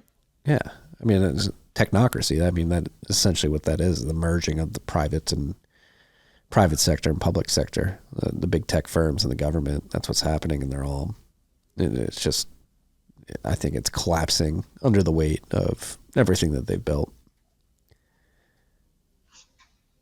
Do you think we're heading into a serious period of economic strife? It sure feels like it, but it keeps. I remember in March of 2007 feeling like the market should crack, and it was cracking, but it just took so long. Well, I think we're already in a prolonged period of economic strife. The question is that materialize in financial markets? Who knows? Well, in some sense, it has. So, what do you think? What do you think inflation has done over the last 2 years? If you had to give a 2-year inflation hike, what do you think it is? It's probably like 10 to 15%. I'd say 40, but 40.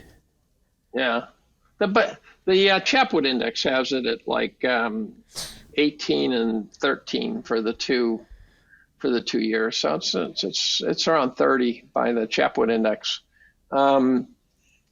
Jimmy Iorio has a restaurant, says over 2 years the price of his supplies is up 40 in 2 years, and which means the markets are right now sort of cresting at all-time highs. They're just starting to push. Could be a great double top. I'm not a technical guy, but it could be a great double top. And well, what it means is over the last 2 years, you've lost 40%. So the markets, in theory, have corrected 40%. It's just an inflation unadjusted. It's just not showing up in your brokerage account the way you'd expect it to. You feel better about it, but you go, I paid $3.99 a pound for sliced turkey. That's not a normal price for sliced turkey. No. I went to get a roast one day and it was $240. I go, I think I'll pass on that. Yeah. I mean, when you factor inflation, I mean, it's obvious that inflation is affecting people directly. I mean, I do well for myself and my family. I've cut back, bringing coffee into the office every day. Like it's I live like a grad student in most respects. Yeah. I drive a beater of a car. I'm happy to drive a beater. It's got to work, right? If it breaks down, it sucks. But otherwise, I used to wonder. I'm sitting there going, you're pretty well paid. You got the worst car in the parking lot at the grocery store, but I was kind of proud of it. I can eat. My weakness is takeout, so I'll spend $25 for takeout. I never, ever, ever go to a restaurant where it's, $75 a head or anything like that. I never do that. I would rather, this is my taste, if you gave me a choice of just the food, forget about the price, the food, I would rather go get a number one meal at McDonald's than French food. I like the taste of a Big Mac better than fancy schmancy shit. Yeah. I like the French food. I don't eat it that often. Pizza, right? Pizza. Barack and the Podesta brothers and I have pizza together.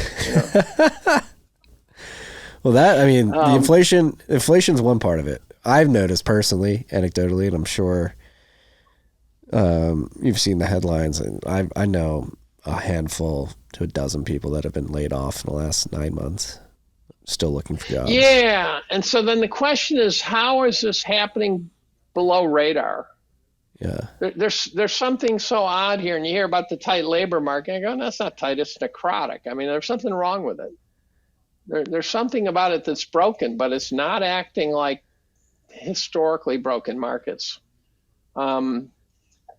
We have not yet seen a residential real estate collapse, but it has to occur. Well, the cost of buying a house has doubled. Yeah, but if you look at commercial real estate, I mean, we haven't seen the collapse, but look at the price. Well, commercial real estate, I think the jingle mail over the next 2 years is going to be spectacular. How bad? I think.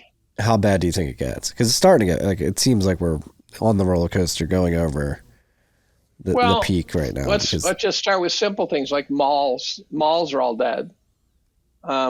They're not the most expensive items, right? There's not like $100 million office complex, but our local mall is being converted into medical shit, and that's actually a bone of contention of mine.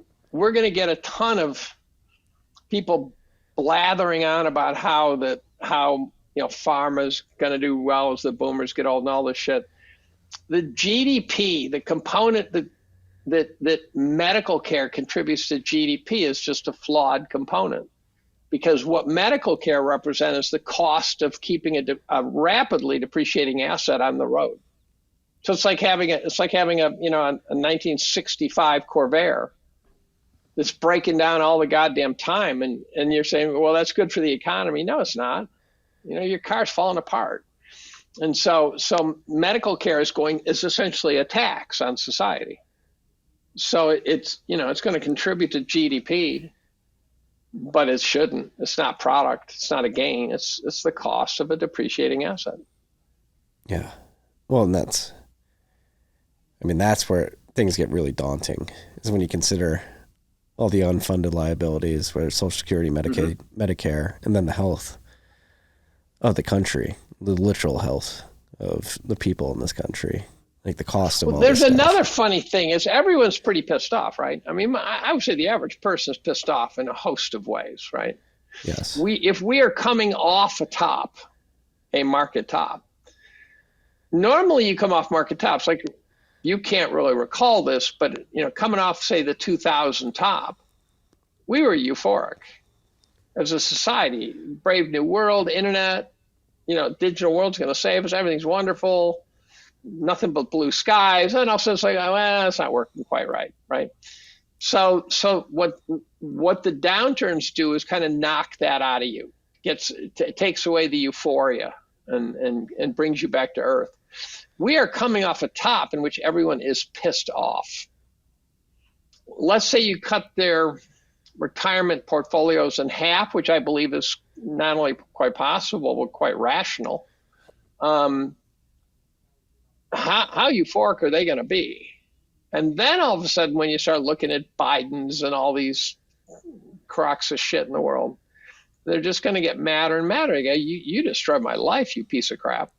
So I think we're heading into a dark period, starting out dark. Yeah. That's not good. I mean, especially when you consider like the demographics. Like you have obviously the boomers looking to retire, all starting to retire. Both my in-laws retired in the last 2 years, depending wholly on their retirement accounts now. Which is scary, by the way. It's almost a phobia. It turns out you can have a ton of money, and as soon as you retire, you start shitting a pickle. Yeah. Well, that's the other thing, too. I don't have any more revenue. This is it. This is all I got. If this fucks up, I'm in trouble. Yeah. And then you have a subsect of millennials who are looking at their parents like, oh, you're getting close to the grave. Like, I'm going to get all that money. That's not going to happen. Well, here's the interesting thing. And I'm not sure I've even got my brain around this correctly yet, but so the boomers have McMansions and stocks and stuff, but in theory, to liquidate that, you have to sell it to somebody. Who's going to buy it? So what we're saying is we're going to sell our assets to the millennials, who are then going to get rich inheriting these assets. I get in this sort of loop. Well, I think the important question is who's going to buy it at this price? Nobody. Like prices are going to. That's right. Yeah. No, that's exactly right. So if the millennials think they're going to inherit our wealth, and it will be priced the same, ignores the fact that the millennials don't have any way to bid for that wealth at that price. Yeah. But then I go, okay, so let's not do the trade. Let's say I take my wealth, I die, and it just hands over. Then in theory, my son did not have to buy it from me. But somehow to turn that into usable wealth, spendable wealth, you got to liquidate those shares of Apple, and the markets are so profoundly overvalued. And this is now 1 in 100 analysts that come across the TV set do a credible job of evaluating the valuations in the market. You'll get guys say, well, the markets are somewhat overvalued here. I go, yeah, 150%, you fucking numbnut. Right? And it's an easy case to make. It's not hard. You don't have to be a rocket surgeon to make the case. You can look at historical fair value, and we are 150% above historical fair value.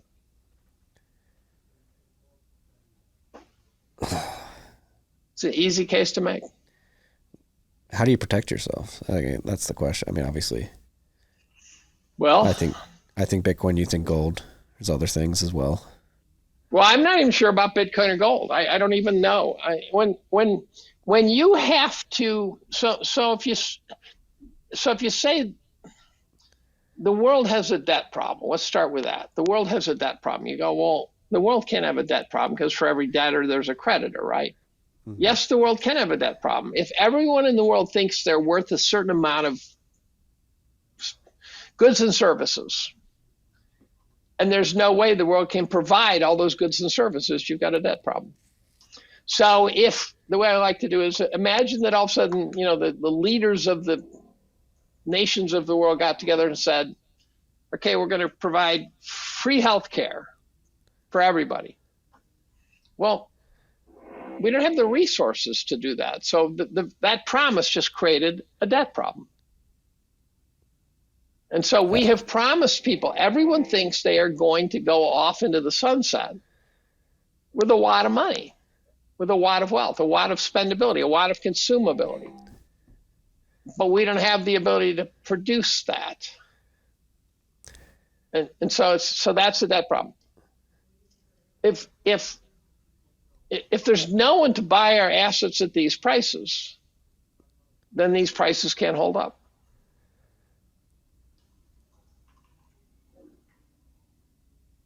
I guess the question is how quick. Well, but what if the Fed reverses rates and prints a bunch of money? Do you think they? Then it's inflationary, and so the correction will be, the nominal dollars will be fine, but the actual wealth will not have changed. Yeah. The other thing people don't account for, over the last 100 years in which you look at the market going up, the population has changed too. And so I say the markets are up this much. I go, well, the population also doubled. So you can cut that return in half. Just let's start right there. cut that return in half, because on a per capita basis, if you're growing the pie, if you're doubling the pie every 20 years, and at the same time the population doubles every 20 years, and then you don't get any more pizza. And I keep liking the pizza metaphor, you know.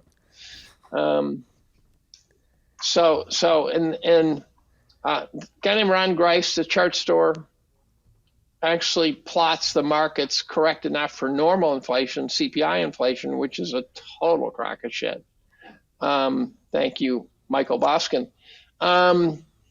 He corrects it using the M2 money supply, which strikes me as a very clean, monetarist-driven inflation correction. And over the last century, the S&P hasn't budged, corrected for M2. So the question is it quite possible that the entire capital gains of the market over the last 100 years are zero? Real capital gains. And then the question is, well, then what did you get for investing in? And the answer is you got dividends. And then he sent me a plot of the total returns corrected for M2 money supply, which includes the dividends. And it turns out to be 3.79% per year over 100 years.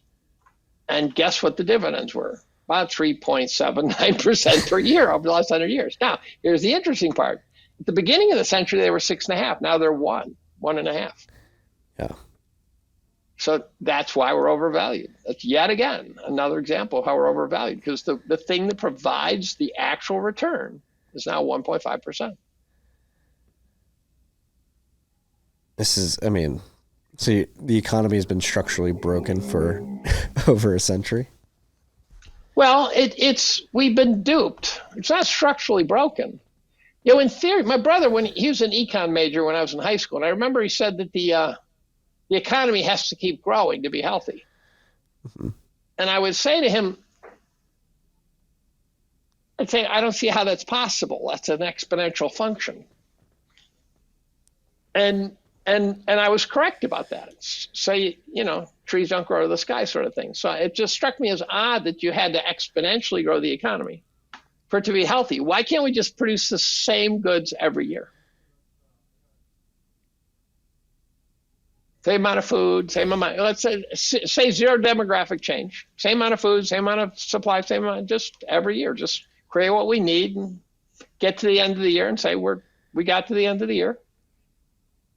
Why is that unhealthy? The reason is because we're in an inflationary world, and that represents really a shrinkage. Yeah, you need more. You need more because you have to cancel inflation. And so, and if inflation's really been running much hotter than people think, because the other inflation I love to write about is the inflation, the deflation, the inflation hidden by rapid depreciation. So I had a microwave go out about 2 weeks ago, and it lasted about 3 years. I think the original microwave was original to the house from 1989. So if you look at the price of that microwave in 1989 that was bought and put in the house, and then you look at the one that I put in, I don't know, it must have been 4 or 5 years ago maybe, that lasted 4 or 5 years, you realize that to correct for the price of that microwave, there's a factor of 5-ish accelerated depreciation. And therefore it's the price of per use price. And that second microwave, I bought a blender a year ago and it's gone again. I had to buy another. Yeah.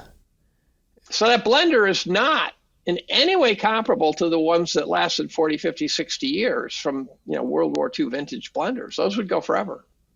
It's not showing up in hedonic adjustments either. No. They don't correct for the fact that you just bought a piece of shit.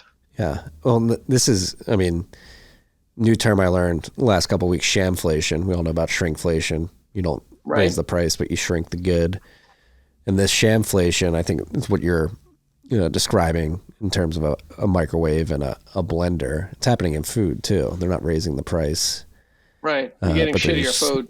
Switching out the ingredients. You're getting right. They're learning to use more and more of the cow. And heaven only knows what we're eating. That or it's just like addictive powders that they put in. That's Right. what I watched a podcast with. This is where things get really weird because it feels like we're stuck in this vicious cycle that we can't get out of because like all these moves, particularly shamflation in food where you're switching out ingredients for shittier stuff that makes people unhealthier. Like you try to dam the hole, or you try to put your finger in the hole in the dam in one spot, but then like boom, like by doing this, you make people unhealthier and you just skyrocket healthcare costs on the back end. Well, the other thing that I wrote about it this year, I decided to lay out the case as clearly as I could, but that from 1981 to the present, we had so many tailwinds that will not repeat. So recency bias in the investor world and in the economic world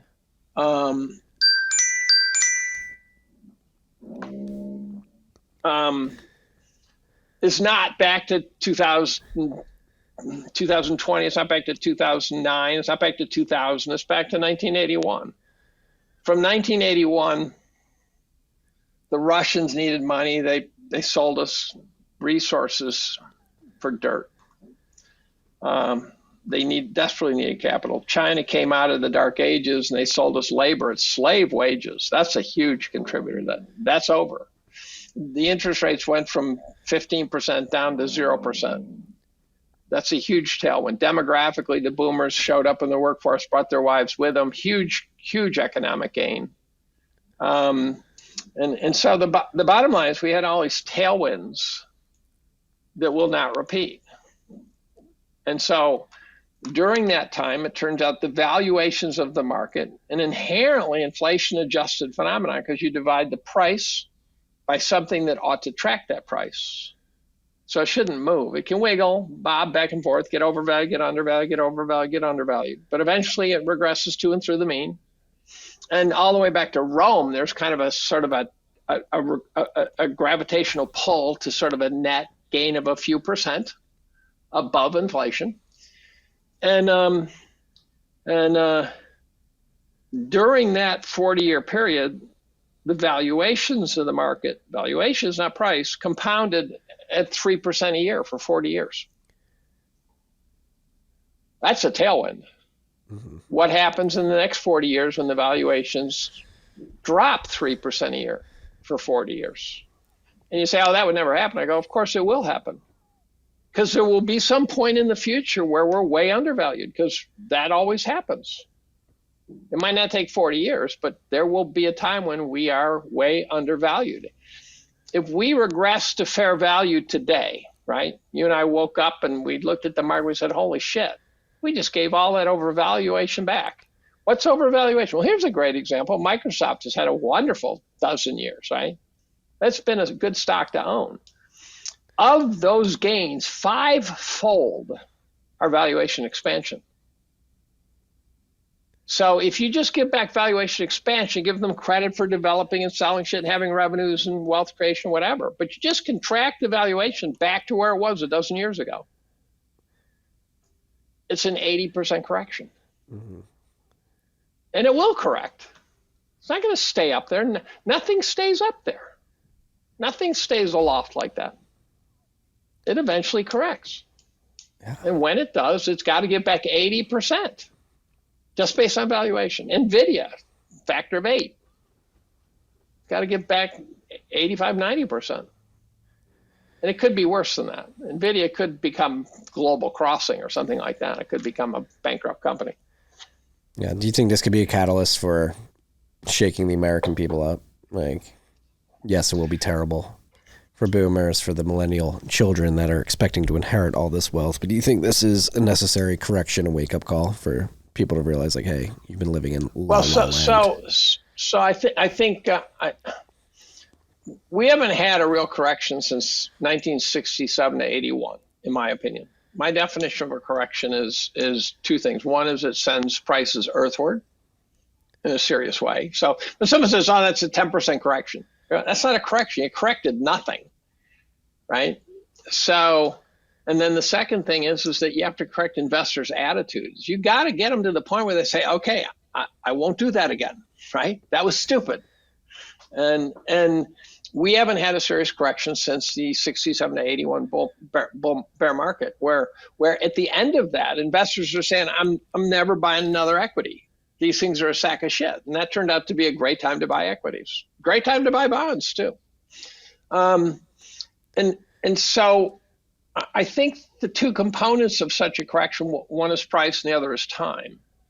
And if we dropped 75 cents, 75% tomorrow, the dip buyers would come in force, right? If you look, I just saw a plot of Tesla, I think it was, that dropped 75% back in 2022. And it was just a V bounce. So that 40 years was the age of V bounces. Every time there was a serious downturn, investors ran in and grabbed it and brought it right back. So the message was clear: never sell. Just hang on, you'll be fine. And then you got the indexing and stuff. And so it says not only never sell, but buy shit without even understanding what you're buying, because you're just buying an index. And by the way, if you buy an index, you're buying the most expensive stuff in greater quantity than the least expensive stuff by a country mile. And so it's like going to the grocery store and say, oh, look, prime rib just doubled. Let's buy more prime rib. That doesn't make sense. Buy some hot dogs that day. But that's not how indexing works. Indexing, you will buy more prime rib because the price is up. And so at some point, indexing was a good idea. And every good idea becomes a business and ends up a racket. There's a famous quote, I can't remember who gets credit for it, but and the indexing has reached racket phase. And there's no really good ideas on Wall Street that then eventually become bad ideas. The system intellectually and monetarily arbitrages away the good idea. It's like portfolio insurance was a great idea until 1987. Then all of a sudden it became a bad idea. And so, yeah, it's an entropic thing. And so I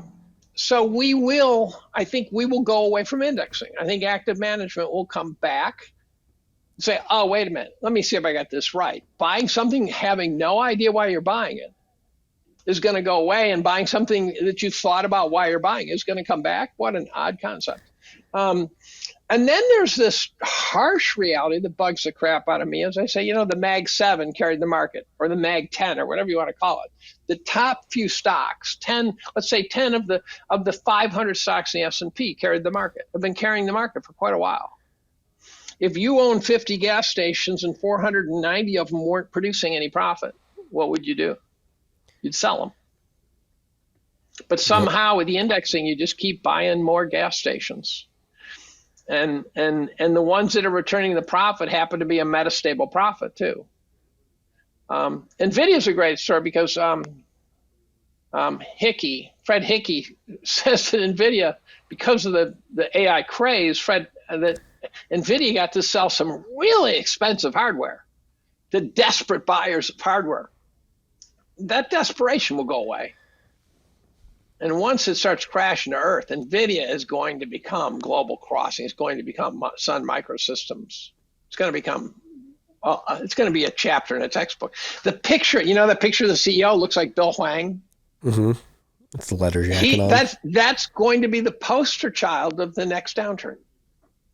Picture of Bill Hwang 2.0. Yeah. It's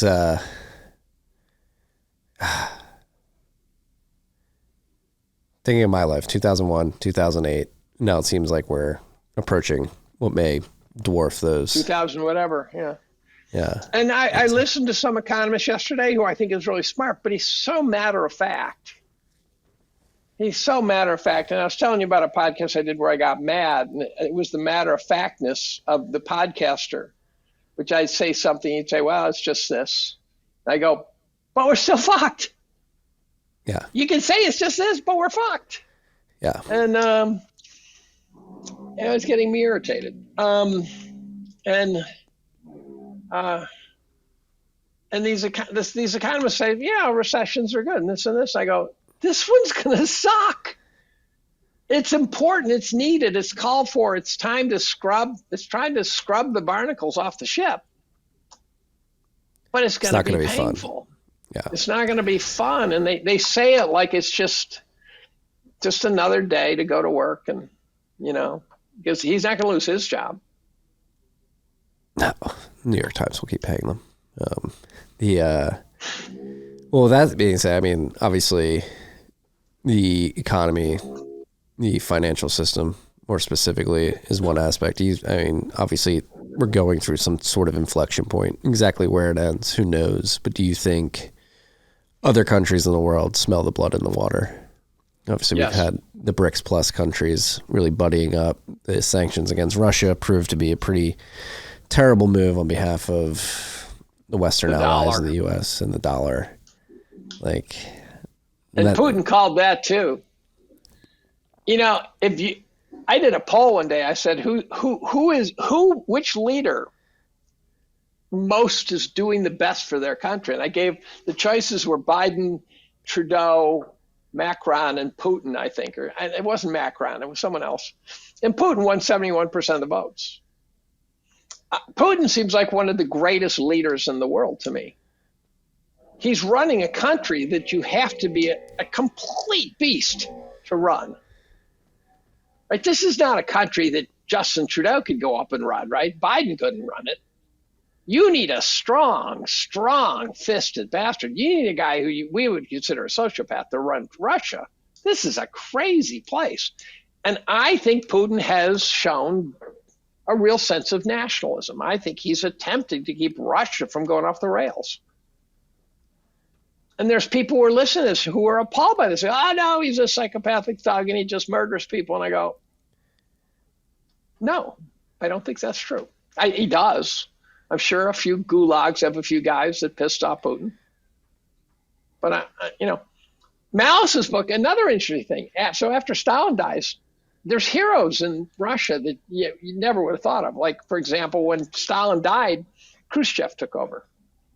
Now, my image as a boomer is Khrushchev's this leader of this evil country. In my lifetime, it was Khrushchev. When Khrushchev took over, he talked about all the bad things that Stalin did and don't let that happen again. He spilled his guts. And I'm going, what a hero. Gorbachev comes out looking like a saint. This is a tough place to run. Putin's doing a credible job running a very difficult place.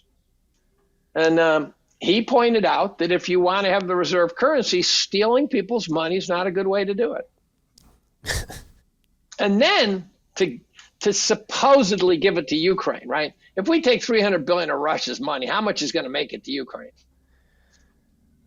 How much of the money that we're giving to Ukraine actually makes it to Ukraine? Is a whole other question. Right. No. And so this is one of the great grifts of the modern era. Right. And then again, the podcast I did, a guy would say, well, that's just we're just to clean out the old war equipment and stuff like that and to rebuild. I said, well, those guys should be hung from the neck until dead. There's 500,000 dead Ukrainians because they wanted to sell more arms. Why is that not a Holocaust? Why, and the answer is because no one's ever going to get charged with any of these crimes against humanity. Well, Mitch McConnell let us know that money is really being spent here in the United States. I saw that. It was very heartwarming, very heartwarming. The other one, the chick from MSNBC who used to be on who used to be on the CNBC said it too, where this is going to build the U.S. economy. Go, okay, let's go kill some more people. I'm a hawk in the sense I believe we need a strong military. I'm a dove to the extent I don't think we need to bomb the shit out of every country in the world. Yeah. And I think we're bombing the shit out of every country in the world. And the message is very clear. Don't piss off the United States or we will just obliterate you. Well, that's bad karma. It's bad karma. Well, and the brazenness with which the deep state, whoever it is, particular administrations, just completely neglects the Constitution. Like the bombing of Yemen last week, an act of war without permission from Congress. They don't even. But they've been doing it. They've been doing it for years. Yeah. And by the way, those strikes. This is amazing to me. There are strikes going on inside Russia, right? They are hitting Russian targets inside Russia. Those strikes are not being done by Ukrainians. They don't know how to do that shit. They don't know how to run that equipment. Those are being done by U.S. guys, contractors, whatever. So we are bombing Russia. If this turns out badly, that's going to be an embarrassing moment. Yeah. To say the least. I mean, it already is pretty embarrassing. I mean, the fact Zelensky came out. Oh, so yesterday. I asked the case officer yesterday in the Zoom call I was talking about pull out of Afghanistan. I said, okay, I got to ask you this. He was in Afghanistan a lot. And he said, well, we spent 2 years winning in Afghanistan and 18 years losing. And I asked him, I said, tell me yes or no. When we pulled out of Afghanistan, it was so poorly done that could not have been incompetence. That was intentional. He said, completely. He said, we left them money, we left them guns, we left them everything. The idea being, the country's yours, take it, behave yourselves. And when I wrote about it, I said, here's the tell. The tell is that we left. I remember when Jen Psaki said we got 90% of the people out who wanted to get out. And I'm going, 90% might be a good score on a calculus test, but it's not a good score in terms of getting Americans out of a war zone. And so we left supposedly a ton of Americans. We read no stories about Americans dying. None, right? I would have noticed them. Which means we said to the Taliban, we're going to leave you money, we're going to leave you guns. Do not piss us off and make us come back. Leave the Americans alone. And they said, yep, we're good. We're good. We got the money, we got the guns, we don't need any more. The Americans are good. They had to have made that deal. And then people laugh at the BRICS Plus that you mentioned. And they say, such and such a currency wouldn't be strong. It's not about a currency. It's about new alliances. They could come up with a new BRIC currency if they want. That's not the important part. It's about the part that they're saying, we're now going to join China, Russia, not the United States. That is a sea change. Yeah, with Saudi Arabia in the middle. And with Saudi Arabia, right? Weren't these the guys that we bribed with all of our whatever military shit to make sure that they stayed friends with us? Mm-hmm. And apparently they've now decided there's cooler kids on the block. Yeah. So this is all very bad for the U.S. and it's deserving, right? That's the hardest part for people to internalize. Everybody wants to play victim. It is. Yeah. People will call you unpatriotic, Putin apologist, Xi apologist. Patriotic is calling out the mistakes we're making. Yeah. I'm not a Putin apologist, but do you agree or disagree? I don't know. We could have stopped this Ukrainian war. Agreed. I mean, it was blatantly clear. Blatantly obvious. That Boris Johnson stepped in and said no. What was in this? April 2022? Told Zelensky, and yeah, I bet he's got a lot of bank accounts. Yeah, but we're not joking about it, but we're talking a little late. But you have to laugh about it. $4.5 million. When the Fed was struggling with the GFC, right? And there were transcripts, and they were cracking occasional jokes, and people said, it's just awful. No, humor disarms tension. The other thing humor does, someone said humor was aggressive. I go, fuck you. If I want to be aggressive, I'll just say fuck you.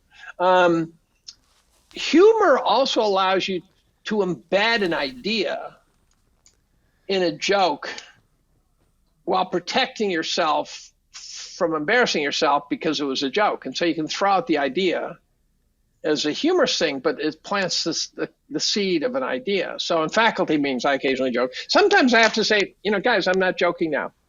That's a serious comment. But good ideas come out of jokes. There's an advertising agency that actually does that. So they bring in people from all over the company. They apparently have done some great ad campaigns. And they take them on a retreat for like 5 or 6 days. The first couple of days, they do stupid things like things with silly string and games and things that just get you laughing and break down all the social barriers.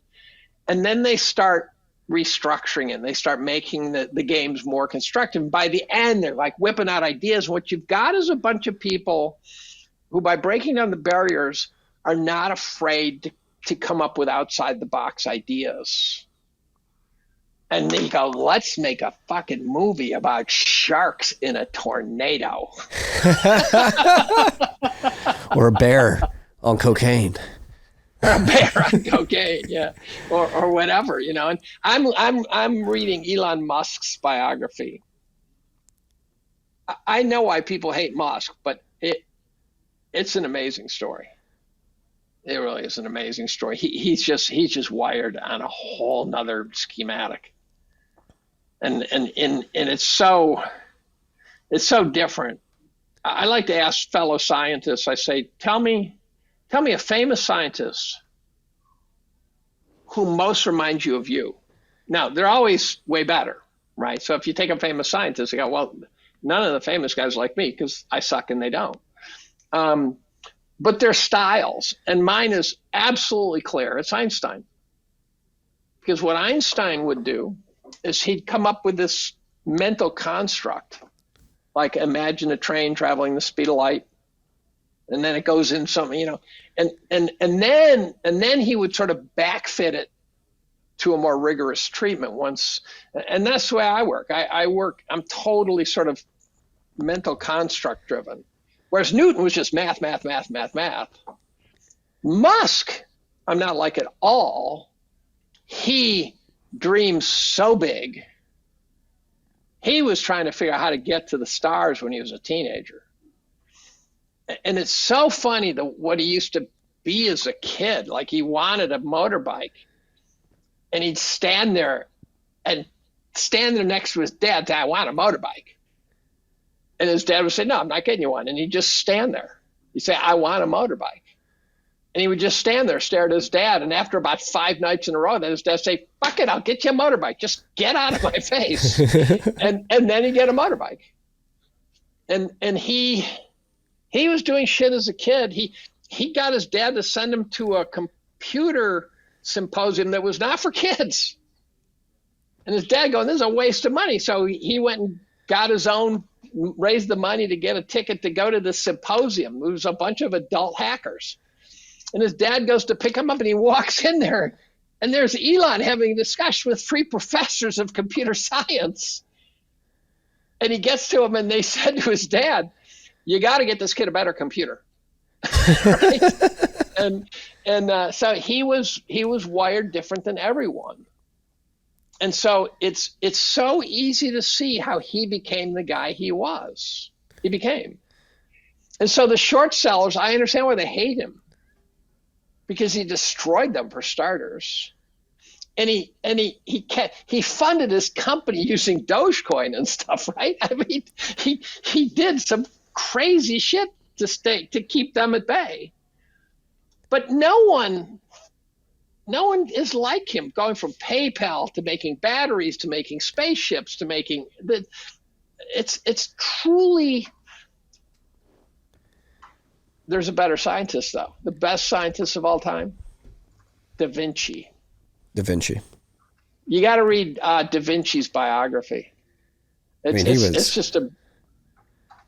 was not an artist. He was an inventor. Yeah, he was multifaceted. Didn't he create you wrote about this in part 2, but like a directed energy weapon. Then he used he invented shit.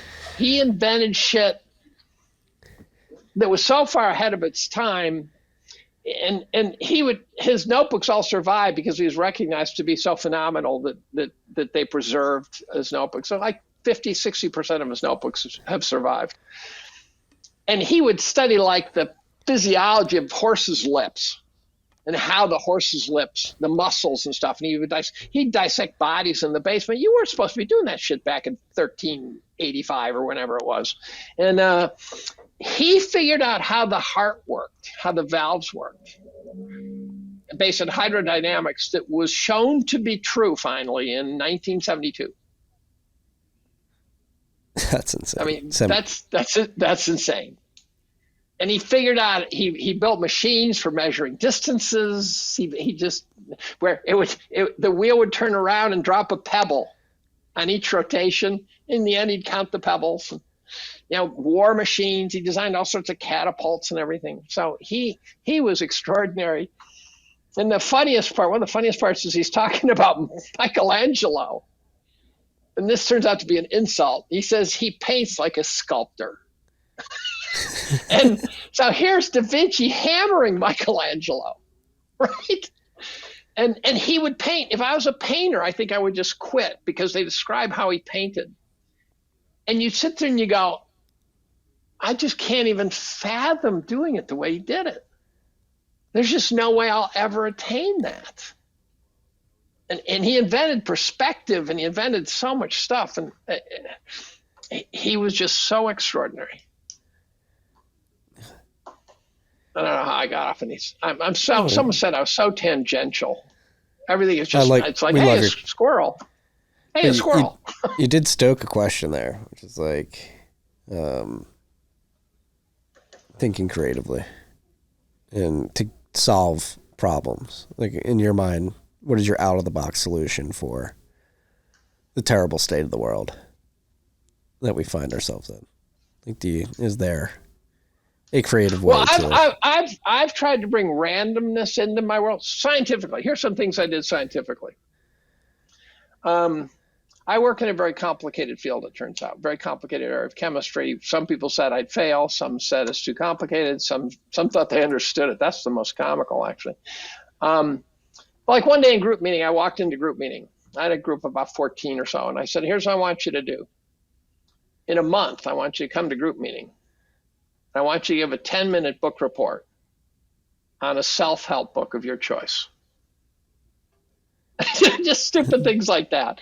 And they'd come in and someone would say, here's how to speed up your reading and whatever. Most of them blew the assignment. And then I started this thing where I'd say bring in 2 communications, which are really short, like 2-page papers. And I wanted to keep them short. So communication format's the one. I said, bring in 2 communications to group meeting next week.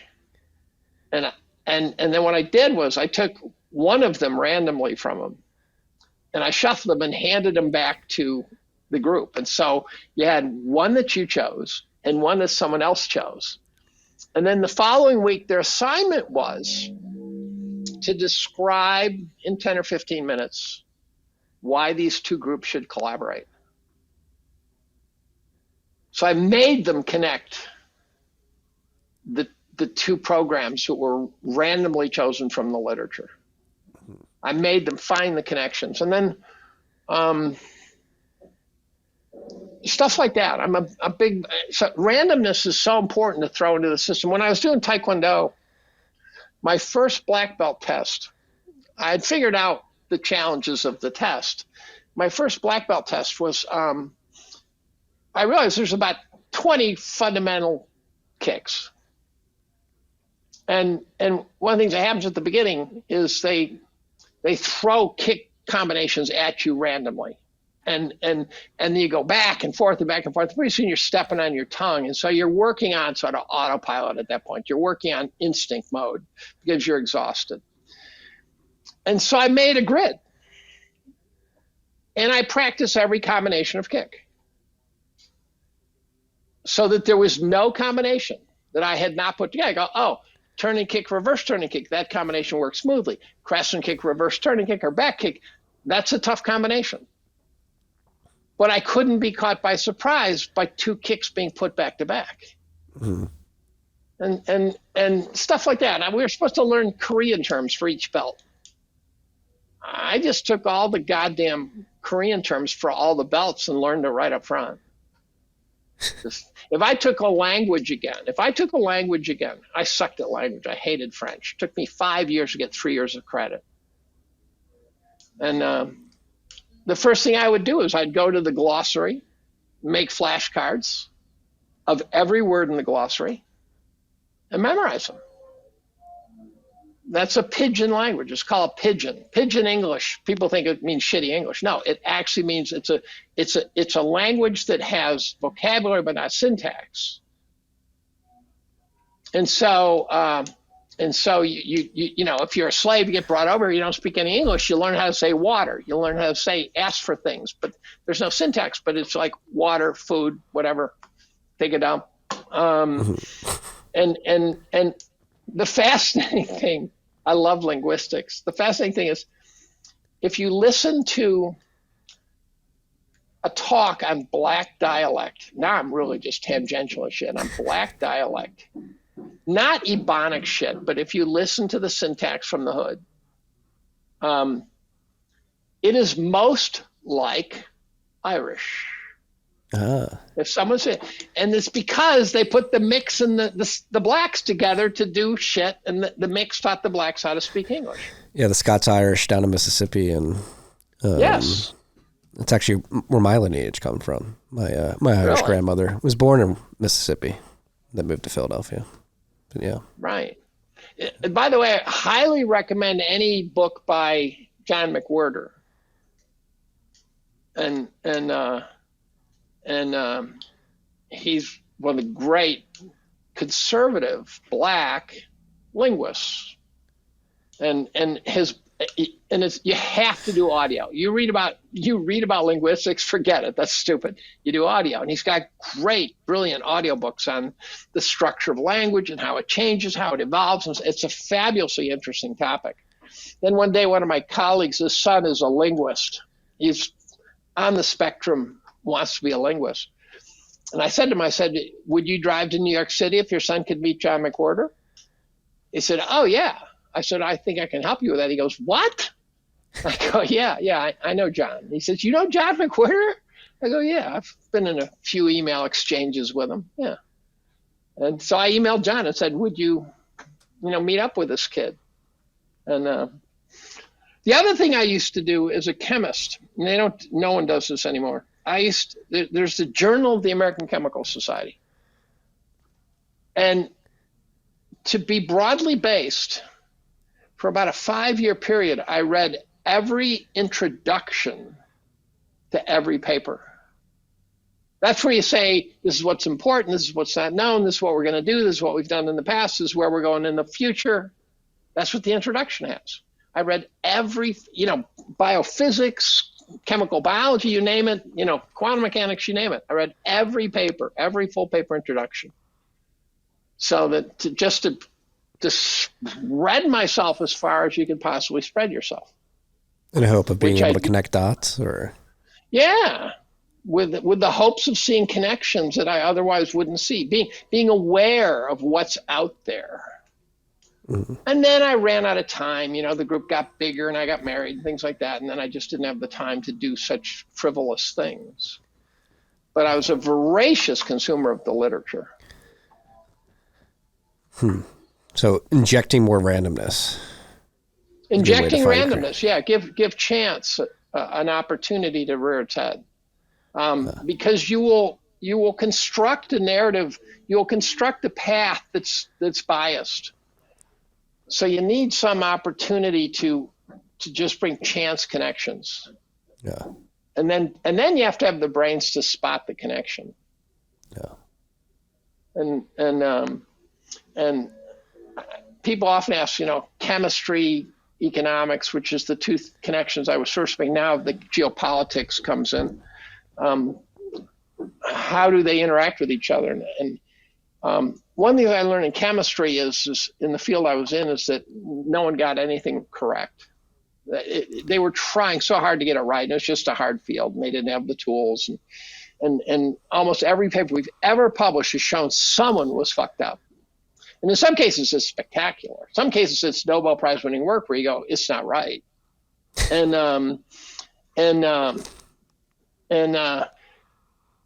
when I got to economics, it gave me one skill that very few people have, and that is I can look at 10 central bankers who all agree, and I can say, I think you're all wrong. There's very few people who can look into the eye of credentialed experts to say, I think you're full of shit. Yeah. That takes a special kind of chutzpah. And I don't have the chutzpah, but I just have so much experience in finding that people are wrong. And this idea that something, because it's logical, is right is absurd. There's all sorts of things. There was an example of something that everyone in the world seems to agree. And one day I'm looking and I'm going, this is just wrong. And it wasn't even in my field. It was a very physical field. And I said, this is just wrong. And so I asked, and I figured out how stupidly wrong it was. And I asked about 200 chemists, including a number of Nobel Prize winners. And I'd say, why does this occur? And they'd give me the answer. I said, no, it's the opposite of that. And I'd show them why. And not a single one could refute my theory. And it was just from seeing a connection that everyone else had just accepted. It sounded so logical.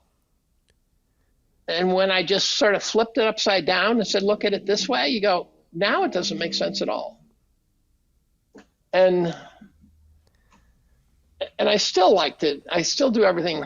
I'm what's called a kineticist, where you plot concentrations of things versus time. It's just that simple. And I read plots. I don't do math. I watch the curves and I go, okay, that's telling me, that curvature is telling me something. You had one of these on narratives in the year in review, right? One year I talked about a couple of chemical examples of something. I think that was last year. Yeah, not I think in 2023, 2022. I think in part one, you had this chart of like the narratives over time and like how they were pronounced at certain points of time. Am I miscorrecting? Maybe I read that somewhere else. I don't know. Let's But it's really helpful to not believe experts. To not, yes. and then you got the douchebags who quote Occam's razor incorrectly. So Occam, by the way, there's about 4 ways to spell Occam. Let's start with that. But Occam's razor is often cited as the simplest explanation, is most often correct. And if that was really Occam's razor, Occam would be considered 100% full of shit. 100%. The simplest explanation is never correct. It's almost never correct. When you dig below the surface, you find complexity every single time. What Occam said is you can't go complicated without more data. You have to go with the simplest explanation consistent with the data. But he didn't say you can't think about what else it could be. But you can't invoke complexity that serves no purpose in the model. So you can't just start adding shit that doesn't do anything for your explanation. But everything we've ever studied, anything I've ever studied, whether it's economics or whatever, Occam's razor, if it was the simplest model is most correct, it would be wrong every time, every single time. It's the base from which to build. Right. More complex. So you start out with a couple of data points, you come up with a simple hypothesis, not a complex one, a simple one. And then you collect some more data and you go, oh, it just got more complicated. And it reminds me, here's a great example of economists blowing it badly. You might not remember this, but I'm sure you've read it, that when stagflation showed up, the economists were all shocked. They didn't think stagflation was possible. And I'm sitting there thinking about it, I'm going, okay, let me see if I got this right. Because we have inflation, your money can only buy half of what it used to buy. How is that not a stagnating economy? How could that not be a stagnation? Well, so why were the economists so surprised? If you only buy half of what you need, the producers will go out and produce more. They neglect that the producers have costs too. Stagflation, inflation is inherently stagnating. You want to promote the economy, don't have inflation. No, deflation is the boogeyman of modern day Keynesian economics. It's the boogeyman for several reasons. One of which is it's not taxable. Yeah. If we have deflation year after year after year, then there's no capital gains to tax, right? They can't keep ramping up the tax bill. And so inflation gives them something to tax. Yeah, Yeah, it's crazy. I mean, this is like a perfect example of one problem where people think they've solved it, monetary economics, and you just point it the opposite. Like, what if we went the other way and actually tried to induce deflation via sound money? I'd love deflation. I'm hoping for deflation. When I was a kid, my dad, we used to have these conversations. It was really good. My dad owned a construction company. And so I'd sit at the dinner table or something and say, well, I think everyone should be paid the same amount. And he would explain to me why that's a stupid idea, right? It was quite straightforward. I go, oh, okay, I hadn't thought of it that way. So we had great conversations, which he straightened out the putty-headed thinking of an 8-year-old. And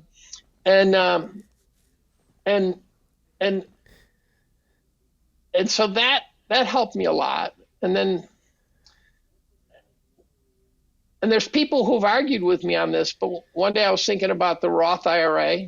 This goes way back, actually. And I realized the Roth IRA's got a mathematical flaw in it. It's a big gaping hole. It turns out that if you take $1,000, track $1,000, let's say the tax rate's 20%. In a regular IRA, you put your $1,000 in an account, doesn't get taxed. Let's say it goes up tenfold over time. It's now $10,000. You take out the tax when you pull it out at the end, you've got $8,000. So you made $8,000 from $1,000, right? You made $7,000 from $1,000. You have $8,000 at the end. If you use the Roth IRA, if you take out 20% up front, you've now got, instead of $1,000, you have $800, goes up tenfold. At the end is tax-free. You've got $8,000. It's the same. So there's no mystical tax-free compounding. It's fourth grade math. If you get taxed 20% in the front end or 20% in the back end, it's the same. A lot of people don't notice this. Now, here's where it gets interesting.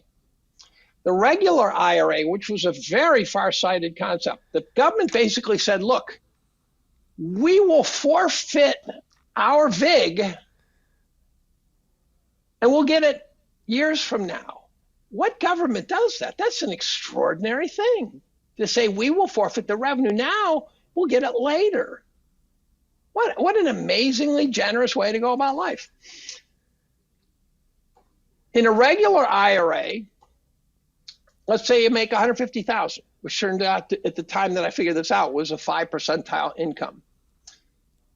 In the regular IRA, you take, say, $1,000 off the top and you put it in the IRA. You don't have to pay taxes on that. It goes in the IRA, compounds, you pay taxes at the end. The Roth IRA, you take that $1,000 off the top and you pay taxes. Now, here's the deal. That $1,000 in the Roth IRA is in the top tax bracket, 37%, something like that. You voluntarily pay 37% taxes to get it into the shelter. The regular IRA, when you take it out at the end, it comes out over all the brackets. So instead of coming out at the marginal rate of 37%, it comes out first at 0 and then at 10 and then blah, blah, blah. And the effective tax rate turns out to be integration over the whole bracket. And so usually the effective tax rate versus the marginal is about 10% lower. So the regular Roth IRA, by definition, 98% of the time, it will be at a lower tax rate. Now you say, well, what if taxes go way up? I go, but that's an unknowable. And what if they go down? You don't know.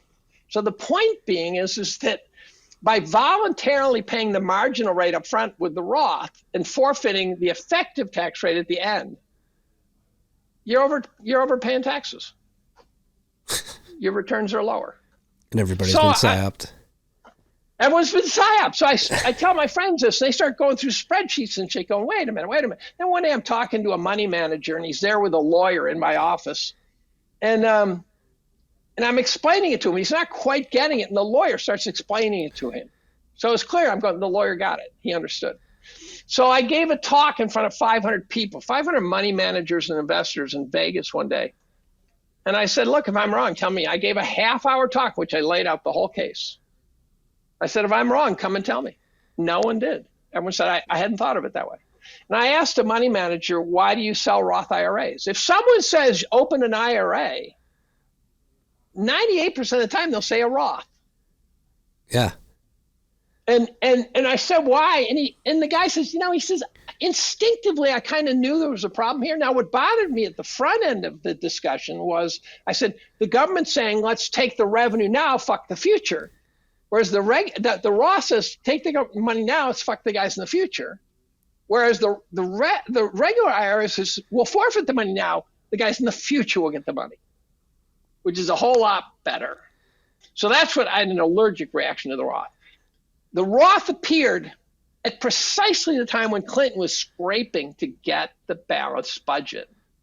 He needed revenue. So what did they do? They opened the Roth, and they said, by the way, if you want to roll over your IRA into a Roth IRA, you have 2 years to do it. And that's how they balanced the budget. Now, here's the interesting thing. Let's say I have $1 million in an IRA, and someone says, oh, you can roll it into a Roth. That money's not only going to come out in the top tax bracket, it's going to drive it to the pinnacle of the tax brackets. So it's going to be taxed way the fuck up there just to get it sheltered for no fucking reason whatsoever. Just to get it sheltered in a worse So here's product. the take-home lesson of this little story. If you read about Roth versus regular, if they do not mention marginal versus effective tax rate, those are the two things you want to watch for. So here's what you do. You have someplace like Fidelity, and you read about the Roth versus the regular. And what you get is mumbo jumbo where they say, well, it kind of depends on your tax situation, blah, blah, blah, which is a way of saying the Roth's bullshit, but we can't quite say that. And we want to sell you IRAs no matter how you get them. So we'll sell you the red Corvette.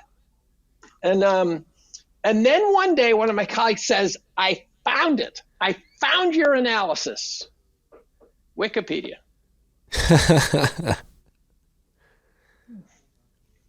I don't know why. Did somebody make a post of your analysis, or is it somebody I don't else think so.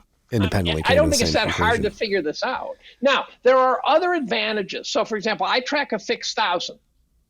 And it gets complicated when there's other things about inheritance and shit like that. And I go, but I don't care. I just want to track $1,000. And most people don't max everything out. And it depends on your income when you retire. So if you've got a massive income in retirement, the Roth's coming out at the regular's coming out in a high tax bracket anyways. So there's things like that. But it's interesting because most people have not even thought about that component. They just said the Roth is good. They were told the Roth is good. Get a Roth IRA, get 2 vaccines and a booster, right? Inflation's good for you. Inflation's good for the economy. Yep. Well, that's where deflation's bad. Like, I don't know if it's a good thing or a bad thing, but since I've been in Bitcoin since I was in college, like, I don't even think about that stuff. Like, I just use Bitcoin as my savings vehicle, and the thought of having to think what's the situation now? If you spend Bitcoin and it's appreciated, do you have a complicated tax story? Yeah, you got to pay capital gains tax. You got to do the cost basis and all that. Well, do you end up with a nightmarish tax return? I don't spend like crazy amounts of Bitcoin. No. But let's say you spent two purchases a day for the year. You got 700-ish transactions, all of which involve appreciated Bitcoin at different prices. How does that get handled on your taxes? You do LIFO, FIFO accounting on the inventory of the Bitcoin. So you kind of average it somehow. Yeah. And then you take the appreciation of when you first got it to when you spend it. And then you pay the cap gains, long-term, short-term on that. That's why I try not to spend Bitcoin unless I absolutely need to. But I think because of that. Yeah. That needs to change. It's ridiculous. What if they don't change it?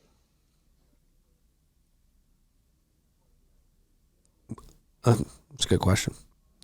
Well, then that becomes the state again, right? This now becomes the battle of the state, where they say, oh, by the way, if you spend your Bitcoin, we're going to get you. Yeah. That's the whole point. Like the state needs to be completely disintermediated. These people. I agree. The battle of the bastards will take place. I just, and the reason these people don't have a leg to stand on. In the beginning of this conversation, a lot of them involved with pedophilia. They're not good at. I'm thinking of buying the ETF to get all your thousands upon thousands of acolytes who have these laser eyes poking at me. I'm thinking of buying some in the ETF just so I can say, okay, I'm a hodler now. Leave me alone. I think they would not leave you alone. They would say, that's not the way to buy Bitcoin, Dave. Here, go to this service. I know. It's still but early. They would, at some level, be full of shit, though. Because if I can convert that into real Bitcoin as it gets dicey, then in theory, right? I think that back to the GLD. I can have GLD exposure to gold. I've got a lot of physical gold, but I can have GLD exposure to gold. Say, now's the time to turn that to real gold. Yeah. I think it's gonna. We've been talking about they're gonna have to debase the dollar. I don't think they're gonna objectively default on the debt. So there's gonna be crazy debasement. A long enough timeline that leads to hyperinflation. I do think that'll force the hand of the ETF where people have the Bitcoin ETF. They're going to be like, hey, I'm not taking dollars for this. Give me the fucking Bitcoin. So let's pretend that neither gold nor Bitcoin are on the table. What else? How else would you protect yourself? Let's the godlers and the hodlers.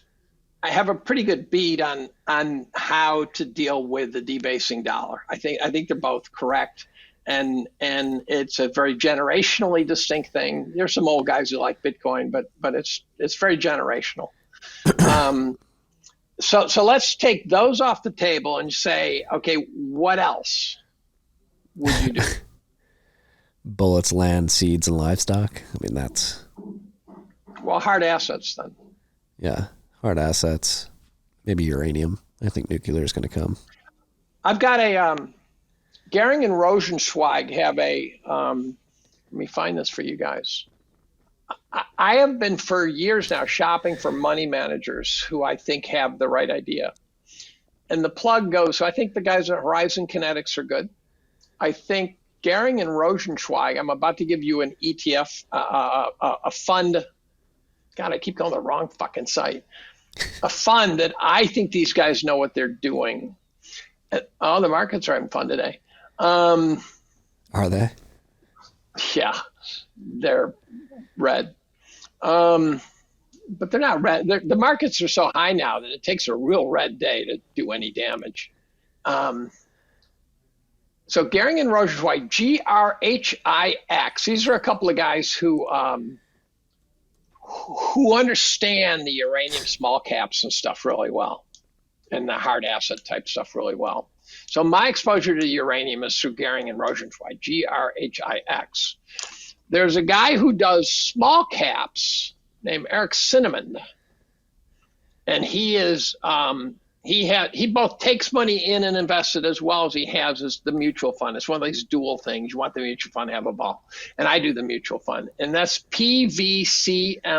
That's Palm Valley Capital Investor. And what he's really good at is waiting until he sees the whites of their eye. So he listens to hundreds of conference calls a year and all these little micro caps and shit that no one else is paying attention to. And I've sent him ideas I thought were clever, and it's clear to me that he's very selective about what he even pays attention to.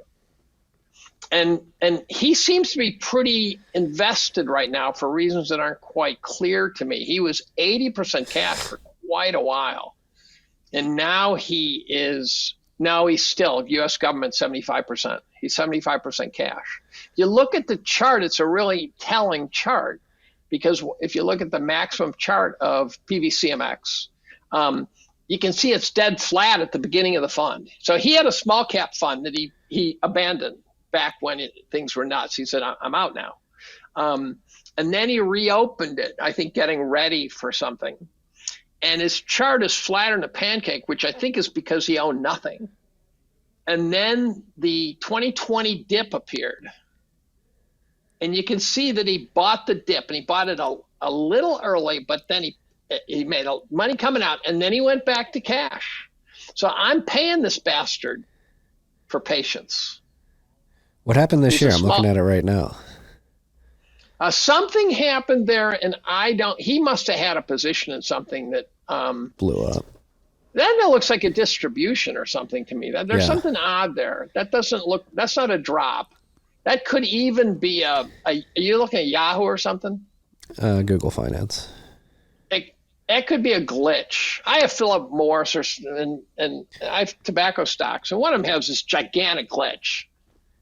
And somehow it was like a split that didn't get corrected on the price chart, so it just shows up as cutting in half. So there's something went on there, like he did something with the shares. I don't know what, but there's no chance that was just a bad day. I don't think. I should send him an email. He's very responsive. So on December 20, it's the end of the year too. So it's December 27th. It's at 13, and all of a sudden it's in the 12s very fast. It's about 5%. So December 28th, heaven only knows. Nothing happens during that window. So there must have been some sort of readjustment or something. Yeah. But I like that guy. And so I found 3 money managers that I like.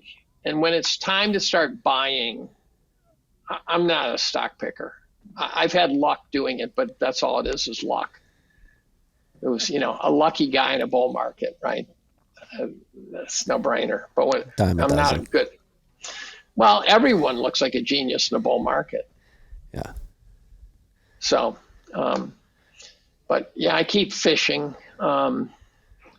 I bought Jaguar Mining on the advice of some incredibly smart guys like James Grant. They got its ass kicked, just royally kicked. Looked cheap, and I talked to Rick Rule one day, and he said their ore grade's not holding up, and I go, oh fuck.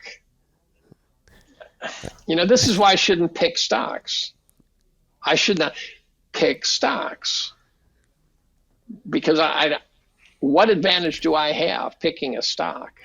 So I keep it simple. You just buy Bitcoin, hold Bitcoin, buy gold, hold gold. If that well, I do think if we can get some whooshing, I do think the commodity cycle is a correct model. I do think that commodities are going to have a potential decade or more run. I caught the entire commodity cycle in 01 up. That was tremendously fortunate.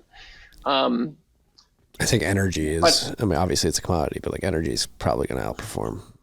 Not that I'm some expert, but just intuitively makes sense when you look at the state of the energy markets globally, what's happening in Germany, what's even happening here. We're repeating the mistakes of Germany with our solar and wind expansion. So here's the question. So I have 2 sort of thoughts. One is it seems like the drillers and stuff have to have a job because they're going to have to start drilling again.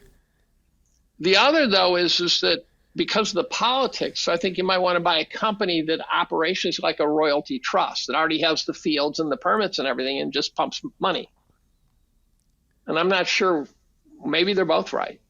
I don't know. But so my sense is you want to buy a company that's already passed all the hurdles, and as the price of energy goes up, they just make more money.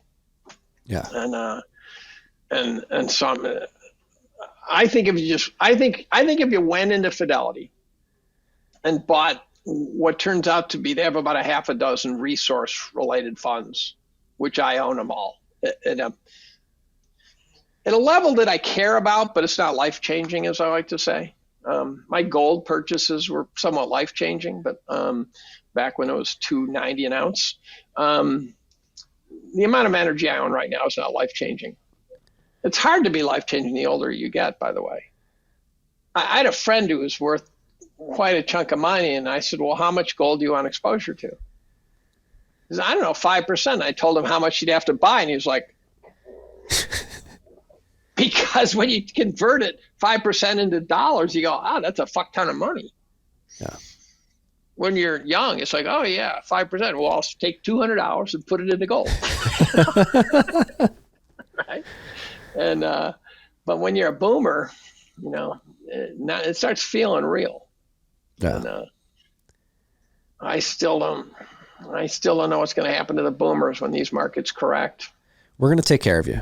We're going to bring you guys into our homes. We're going to multi-family. So you're going to buy our McMansions. You're going to buy our McMansions with. We're not buying them. We're just moving in. We're just moving in, taking the master bedroom, and. Well, yeah, I know. Nah. I also have as a goal. Neither of my kids are what I call huge breadwinners. One's a professional violinist, to give you an idea, and the other's got a credible income, but he's got 3 kids, and you know that drill.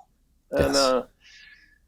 So I'm not just saving and investing to make sure I will keep eating until I die of natural causes, but I do want to leave a bit of a wad, and a life-changing bit of a wad. Yeah, which is admirable. I want to do that too. For my Well, I should be children. able to. I should be able to. If I don't blow it, I'm there. I mean, if I don't blow it, I've done the math, and they might not be stinking rich, but they're going to have a silver lining on my death. They're going to say, well, on the bright side, yeah. So they will get a wad. No, in all seriousness, though, I do believe that's going to be a trend. If this multi-decade bear market, which you're talking about in the year in review piece, materializes, like I do think there's going to be like a forcing function where families are literally going to have to. We're not going to be doing old people homes anymore. You're going to have multi-generational housing. Yeah. Yeah. And then at first will be considered a defeat. It'll be the kids are living in the sofa in the basement sort of model, right? But then what will happen is it will become just a positive aspect of society. Because, in an agrarian society, an evolutionary biologist once talked about, there's no reason to live past a certain age because you need grandparents to teach the parents how to raise kids. You need grandparents to take care of the kids while the parents are in the fields. But you don't need great-grandparents. They're extra. They're useless eaters. And so that's why the life expectancy includes provisions for kids, parents, grandparents. But you don't need great-grandparents. But so in a modern era, great-grandparents will alleviate the need for daycare, right? They will, by living under one roof, that will alleviate the need for assisted living in theory, at least cut it way back. And it's much more efficient. And it's much more humane. It's much more humane. And, when we locked down, I locked down with my son in his main squeeze. We had a wonderful time. We'd sit up until 10 o'clock at night at the dinner table just talking about shit. And it was really and there were people who blew that. They didn't use it as an opportunity to come back together. Yeah. And they just stared at the 4 walls. Went crazy. That was a fundamental mistake. And so we got together. And the only thing that made it bad is that was the months that I got canceled at Cornell, and so I was getting the crap kicked out of me. And those pig fuckers made life a little more miserable than it should have been. Yeah. No, I don't think it lasted long, but it felt like it did. We're fortunate to experience this at least 3 months of the year in the summer. We live with my wife's parents at their shore house, her sister. There's like 12 of us in the house. Oh, that's fun. 3 months straight. It's a lot of fun. I mean, my family doesn't. We all go to the same shore town. My cousins, aunts, uncles all do the same thing. Their kids. Well, Thanksgiving, for example, in my house, we had 8 people, 9 people and 8 dogs in my house. It was It's a great feeling. Yeah. Oh, it was a great feeling. There's just dogs everywhere. They were just having such a wonderful time. Kids everywhere. It was just. So I think, single generation housing will tend to go away. It won't go away completely, obviously, but it'll tend to go away, and it'll be a net plus. It'll be a silver lining. Agree too. And any of you out there listening who may not have the best relationship with your family, maybe extend an olive branch. Patch it up. By the way, my mother my wife, there's Freudian slip. My wife and her mother had a somewhat strained relationship. And then my wife said, as she got older, she's obviously not too far from her going to the light. And she said, can she live with us? I said, yeah, sure. No problem. And she only survived about 6 more months, but it was so important for my wife. That 6 months was really just incredible for them to spend it. She was kind of bipolar and shit like that. So there was some damage to be repaired and stuff like that. And so I highly recommend it. Yeah. We're experiencing this too. My family, lost my father last year, and his mom, my grandmother's still around. How did he die? He had a heart attack. Vaccine related or no? I don't think so. Okay. It's a story. I'm not ready to tell it on the show. I'll tell you. Okay. Off air. It's pretty fucked up. That's fine. No, my grandmother, she's like in her late 70s. She had a heart attack this year as well. Maybe vaccine related. I'm not sure. But she's living with my mom now. I know my mom stresses her out a lot, but I've seen it. We were home for Christmas, and my grandmother, I think it's really good for her, particularly at this stage of her life, to be close to family. And my brother's in town, and they hang out, and she gets a lot of joy out of all of it. It's important. Well, occasionally, one time I watched Howard Cosell get interviewed. Illustrious career. I never quite understood why it was so illustrious. He always struck me as not as good as he seemed to be said to be, but nevertheless, a very illustrious career. And he was dying of cancer, and someone said, well, as you reflect back on your career, and he said, it all seems so stupid. And I go, what? And he said, it just seems silly. It just seems stupid what I did. And I watch this, I go, don't find yourself in that situation.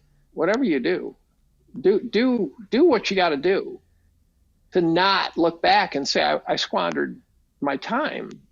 Yeah. And I think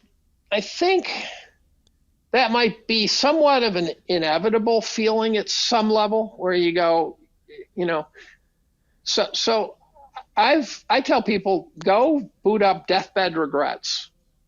Just Google it, Deathbed Regrets. And find out what people say they regret as they're on those final days. And none of them will say, I wish I'd cleaned out my inbox and my email. That none of them will say, I wish I'd done this. And the common one is, I wish I spent more time with my family. That's obvious. But one of the ones that kind of clicked was someone said, I wish I hadn't worked so much. Now, I love my job, so I don't think I would say that. I don't think I'd get there. I really, for me, heaven is being in my office on a Sunday morning with my dog at my feet, one of my dogs at my feet. And this is my man cave. So I've always loved my job. So I don't think that'll be my problem. But my wife has health problems, serious health problems. Spectacularly fascinating health problems, actually. Her most recent world record performance was she broke her neck for the second time on December 5th, 2022, for the second time. And then she broke her neck for the third time on December 8th, 2022. She fell and broke it, a totally independent break, 3 days later. And I was worried about brain injury at that point. It never crossed my mind she broke it again. She was in a neck brace. I mean, she had the whole neck thing. She broke it again. C1. It's a death shot normally, but I think she's fragile enough that a low concussion fall could produce a break. Most people who break C1 really got their head wrenched, so they die. She's a bit of a mess now. She's had 60 surgeries. I mean, now where's the silver lining in this? Well, the silver lining is that I think because of ambition, I would have had tough time getting myself to pull away from my career enough to raise my kids correctly. And it turns out that, I was forced to, right? That it was not a decision. Yeah. Your family needs you, you go, you do it. And I stepped up. And what's really interesting is if you look in my life at the periods of time where things were really busting loose, where, she's totally fucked up and she had her spine fused at one point, just everything's a mess. If you look at my career path and you look at my papers, my publications, my group, whatever, you can't see an effect. You can't say, oh, see that period where all hell was breaking loose at home, you can see it over here in his professional career as lower productivity. No. What I learned how to do is say, fuck it. There's things that matter and things that don't. You got to teach, you got to write grants, you got to write papers. The rest of the shit's noise. Don't go to seminars. Don't do shit. My colleagues were very good about don't ask Dave to do shit. He's got his hands full. And so I took all my kids to all their sporting events, all their concerts and everything. And it was just such a silver lining. And we'd go skiing and you're sitting on the chairlift with your son. And it's just you and your son. And you talk about shit because it's quiet. And there's no one there to interrupt you when you talk about life and stuff like that. And so the real silver lining is that I had incredibly meaningful time with my kids because my wife was fucked up. And for me, it was a win. And so I tell people, you're going to enjoy your kids for about 12 years and then they become teenagers. And you're going to spend the next 6 years saying, what did I do to be treated like this? Right? What did I do to make that little bastard hate me? That sort of thing. And I actually didn't have that problem, but it's not rare. The teenagers are a handful. My older son and I were doing Taekwondo together when he was in his teens. And it was confusing to him because he really looked up to the Cornell kids who we'd work out with. And they really looked up to me. So I was sort of like a poor man's Michael Jordan type, where Michael Jordan's son looks at his father and says, well, everyone in the world thinks this guy's God. So somehow I guess I should respect him. I don't know. I know he's pissing in mugs at home. I don't know what everybody else sees in him. I'm like, Yeah. Yeah. So in any event, my advice is make sure you take the time to spend with your kids. You get about 12 really meaty years, and then you get about 6 more that are hormone infested crazy. And I never had a daughter, so I don't know, but I suspect they make you pay dearly. That's what I heard. When you talk to parents of daughters, they say, oh no, she's a good kid. And I go, that's faint praise. That means down deep, she's a good kid. Superficially, total shithead. Right? Girls are easier in the beginning, harder in the end. That's what I hear. That's exactly right. So they learn how not to wet their pants. They learn to read faster. They learn it, I saw that one time in an after-school play where first the girls did a play. They were kindergarten girls. And they're up there chattering with each other with teacups and shit, doing their play. And then they brought the boys out. They just rolled around the ground making gurgling noises. I go, this isn't even close to fair. They're different species, for Christ's sakes. And then, my son was in remedial reading, despite the fact he was smarter than the son of a bitch. And his remedial reading class of 28 kids were all boys, 100% boys. And so, the young boys, they're pissing in their pants too long. They're just a handful. But then as teenagers, it becomes like the movie Ben-Hur. You see Ben-Hur? Yes. You remember when he's in the prison, nasty Roman prison, I think? Yep. And they say, well, we slide the food under the door and it keeps disappearing. So we think he's alive in there.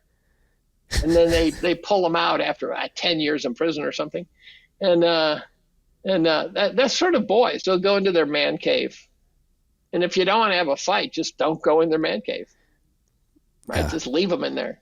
And the girls will come out of theirs looking for a fight. Okay, let's talk. Right in your face. Yeah, that's what I've. My oldest is almost 4. He turns 4 next month. We started doing secret treat outings. Just me and him. And the youngest is napping. You have to do that. Yeah, we've been picking a new burger spot once a week. going, sitting down, talking. It's fun. It is fun. And to me, the most interesting period of all was about 18 months where they start talking.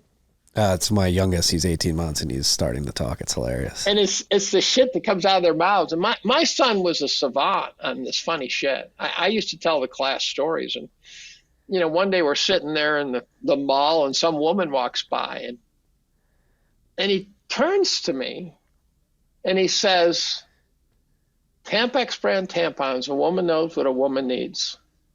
I go, what? Where'd that come from? We got to turn that TV off.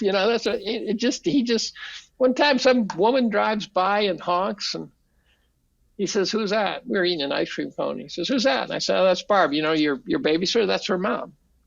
And he says to me, does she like you? And, talking to him was like playing ping pong. Your job is just get it back over the net. So with a totally straight face, I said, yeah, all women like me. And he turns to me, he says with a big grin, he says, so you think you're sexy, huh? He's like 3 years old. And then he said something, and my wife blamed me for teaching it to him. I said, he's going to daycare, for Christ's sakes. This is where he's getting all his shit from. He was a brilliant artist when he was young. His daycare, there's a kid in daycare who ended up being a professional artist. And the kids could color like you wouldn't believe in this small daycare. And I come up one day and he loved horses, obsessed over horses. I'm going to show you something. He's drawing horse heads, just horse heads. And I say, what's with all the horse heads? And he says,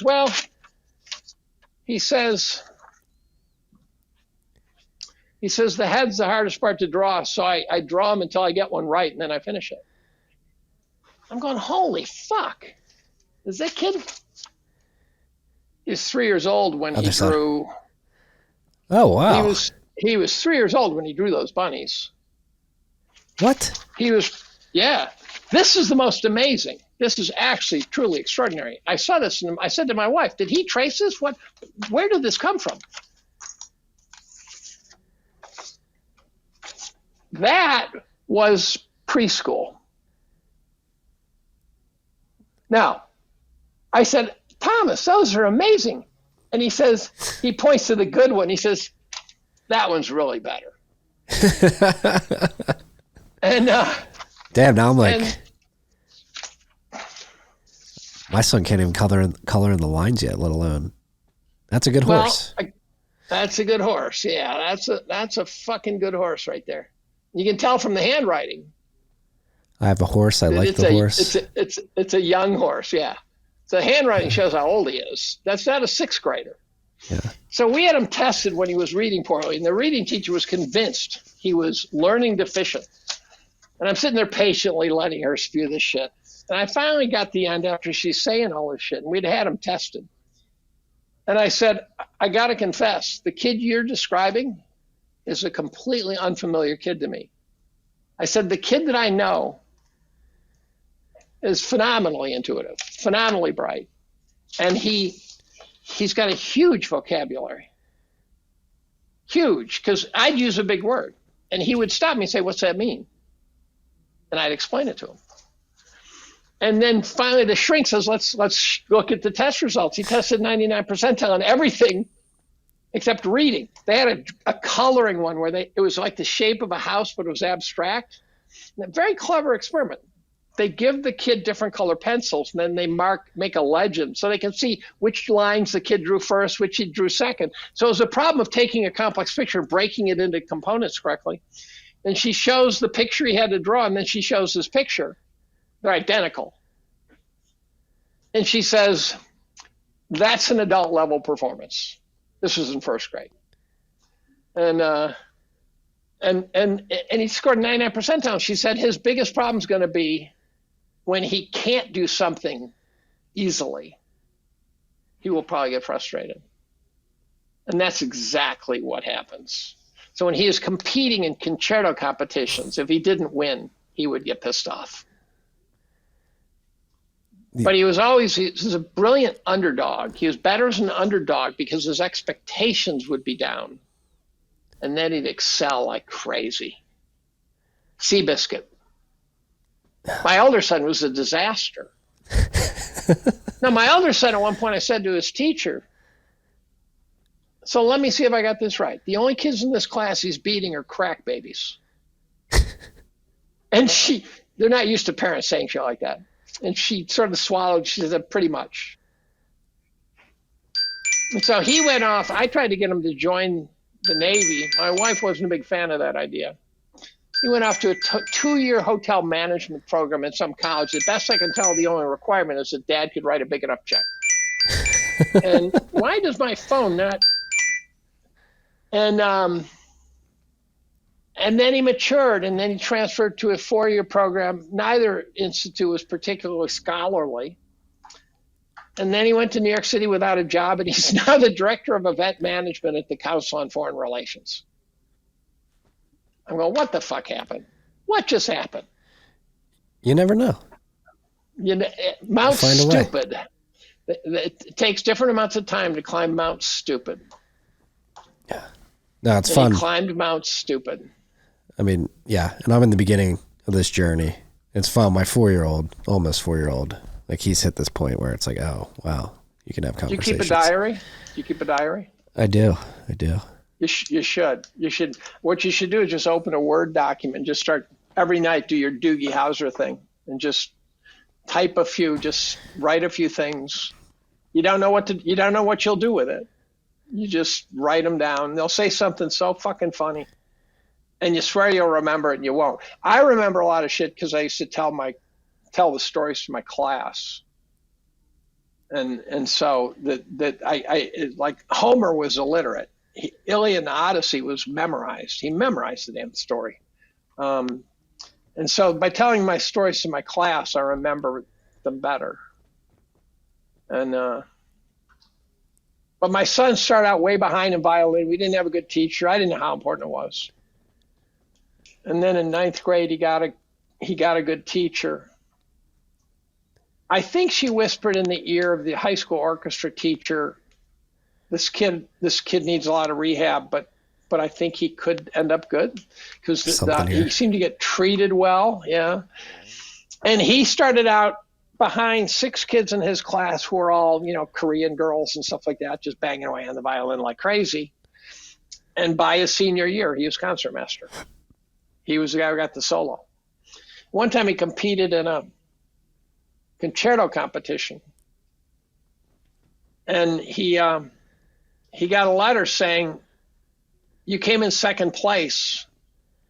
We had no idea you even existed. We don't know where you came from. You should contact us. There's things we can do for you and things like that. So this group had no idea. This kid was just an unknown in town. And then he played with a professional orchestra. He did a solo in a music festival. And I remember when the conductor was a professional orchestra, said, he's played Tchaikovsky, and said when this was written, it was considered to be unplayable. And then he played Tchaikovsky. Now, there's violinists who know how to play Tchaikovsky, and so they say, well, that's stupid. But again, Seabiscuit, he took up lacrosse in 10th grade, and he picked it up so fucking fast. You played lacrosse. So we talked about lacrosse, right? Yeah. Big lax guy. He was totally ambidextrous within a month and a half.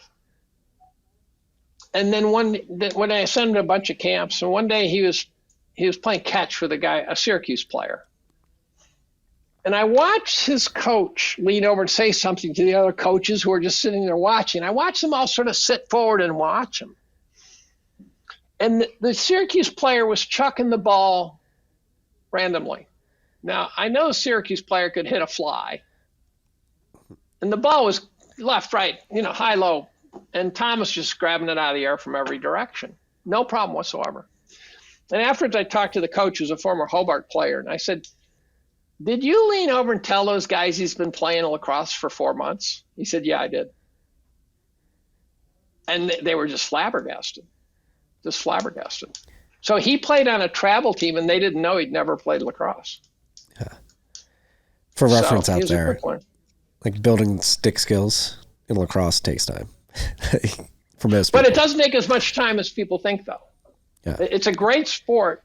It's a great sport for picking up a little too late. Yeah, I picked it up in 8th grade. I picked it up in 7th, and then gymnastics knocked it out. I needed to do gymnastics full year, so I played for 2 years. Do you watch lacrosse now? Oh yeah. So Tommy Abbott was my teammate. Oh really? I think we talked about this. Yeah, Tommy Abbott was the southpaw on my attack. So I was a crease attack. He was the southpaw. He was clearly better than me. Clearly. He ended up being 3-time first-team All-American, so I didn't know he was that good. I just knew he was better than me. And as I'm sure I told you before, the defenseman who beat the fuck out of me fairly routinely ended up being the long snapper for the Cowboys for 12 years. Tom Rafferty. So my self-image of lacrosse may not be my best sport was a little distorted. The other defenseman, who was not a problem at all, played for Georgetown, right? So but I was a gymnast at heart. I just wanted to do gymnastics. And I wasn't as good at gymnastics, but I loved it. I just adored it. Yeah, we've too tall. We've got lacrosse sticks in the boys' hands already. My brother played D1. He got them fiddlesticks. Where did he play? Where did he play? Bryant University. Bryant. In Rhode Island. Bryant's pretty good. Do you make them wear gloves when they play catch? No, they can't catch yet. They just we're working on cradling. And okay. So once it gets serious, get the gloves on them. That's my advice. Yeah. And my son and I, we'd play catch. So we had a wonderful time because I bought 2 sticks, and then we'd play catch 2 hours a day. And he'd get mad at me for throwing the ball poorly occasionally. I'd say, Thomas, do you really think the ball's always going to come to the right place? You got to learn to catch it wherever it's reachable. And he got to that point. And again, because he was right-handed, he played left hand probably 60 or 70% of the time to strengthen his left hand. Yeah. And so he's truly ambidextrous. I can't get the smell of you said gloves. I can smell my gloves from my gloves in my mind now. They get a little rancid, don't they? The problem I had is I had terrible gloves. I mean, I had these gloves that were like 10 pounds a piece. They were these big leather things. And the other thing is I had a wooden stick. Plastic sticks had been introduced, and I think if I'd gotten a plastic stick, it would have made a big difference because they're more reproducible. You break a wooden stick, you got to find a new stick. I coached when I coached. I used a wooden stick just as like a flex. Like, all right, I'm the coach. I got the wooden stick. Here we go. Well, yeah, I wish I'd had a plastic stick. That would have made a big difference. Way more reproducible. And then when my son took it up, I realized he needs to get a lot of game time, and so I set up 2 lacrosse leagues in town. It was stupid. I mean, there's no way that we shouldn't have had lacrosse leagues in town. So I set up a Friday night lacrosse. We'd go up to a rink and play box lacrosse. And I rounded up all the Division I players I could find, all the high school players I could find, all the coaches I could find, and we'd play box lacrosse every Friday night. And then I had Tuesday and Thursday evening lacrosse during the summer. And then the Ithaca high school team got better. And one of their coaches said, I want my guys to play together. I said, so I'll tell you what. So you take the high school team, you're one team, and I will take the adults, and they're the other team. And one of them was like the Indian national goalie. I mean, we had some Hobart players, Cornell players.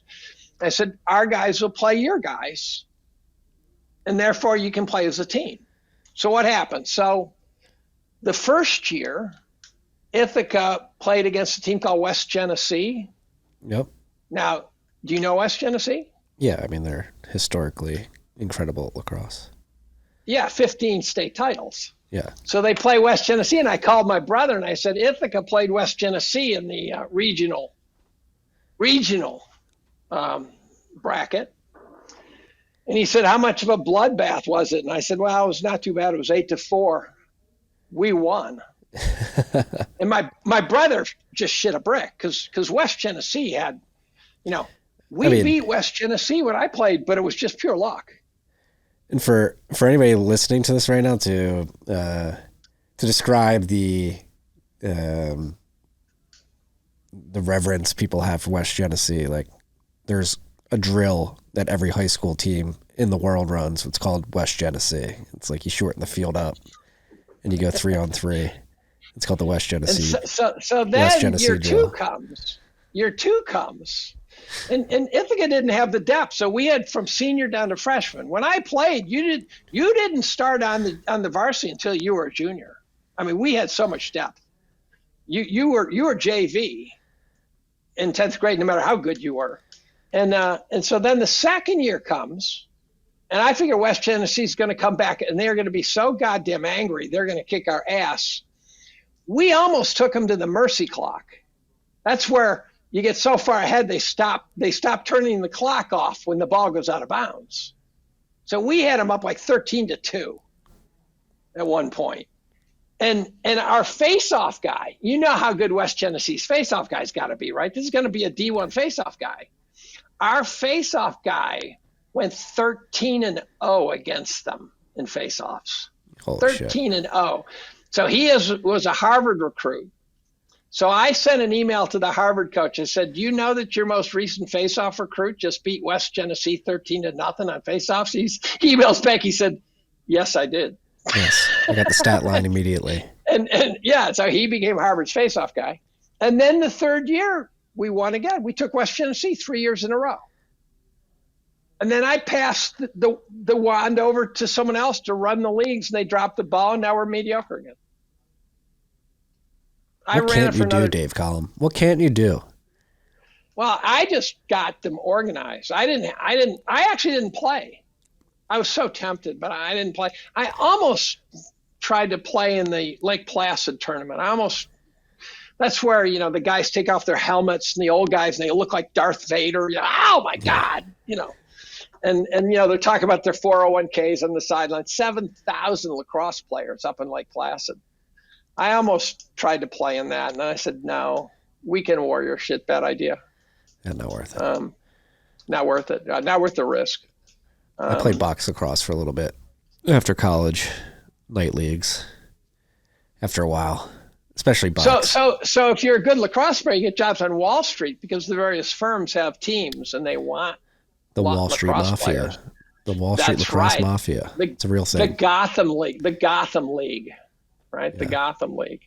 And box lacrosse players, lacrosse was like Tony Greer played lacrosse for Cornell, for example. Yep. McEnany was one of the greatest attackmen in history. He was in the towers when they went down. McEnany French, the Cornell lacrosse dynasty with Richie Moran was extraordinary. So McEnany had to play freshman lacrosse because they had freshman lacrosse back then. And Richie would go over to watch the freshmen play. And there's McEnany scoring 15 goals, right? And he was the most crazy-legged attackman you ever saw. And his other attackman was French, who was also two first-team All-Americans on one team. Right? This was a legendary team. And they won back-to-back national titles, and then they went back to being sort of top 10. Never won another title. Came close. They should have won one. It's a heartbreaker. What's happened to Cornell in recent years? They've fallen off since Pinnell left. Well, no, not true. I think it was last year, the year after COVID. So Ivy's canceled lacrosse. Cornell lost a couple of players because of that. Yep. They have a brand new coach who was a former Cornell player. And the next year, they took Maryland to the wire in the national title. So Cornell did not fall off. They did not so fall he off. got coach of the year because here's this young punk.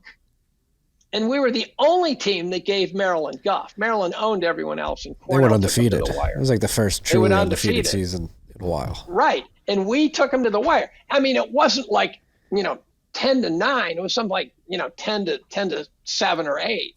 But no one stayed with Maryland that year. And and that was his rookie season as a coach with several lost players. So now Cornell hasn't fallen off a cliff. We'll see what this year brings.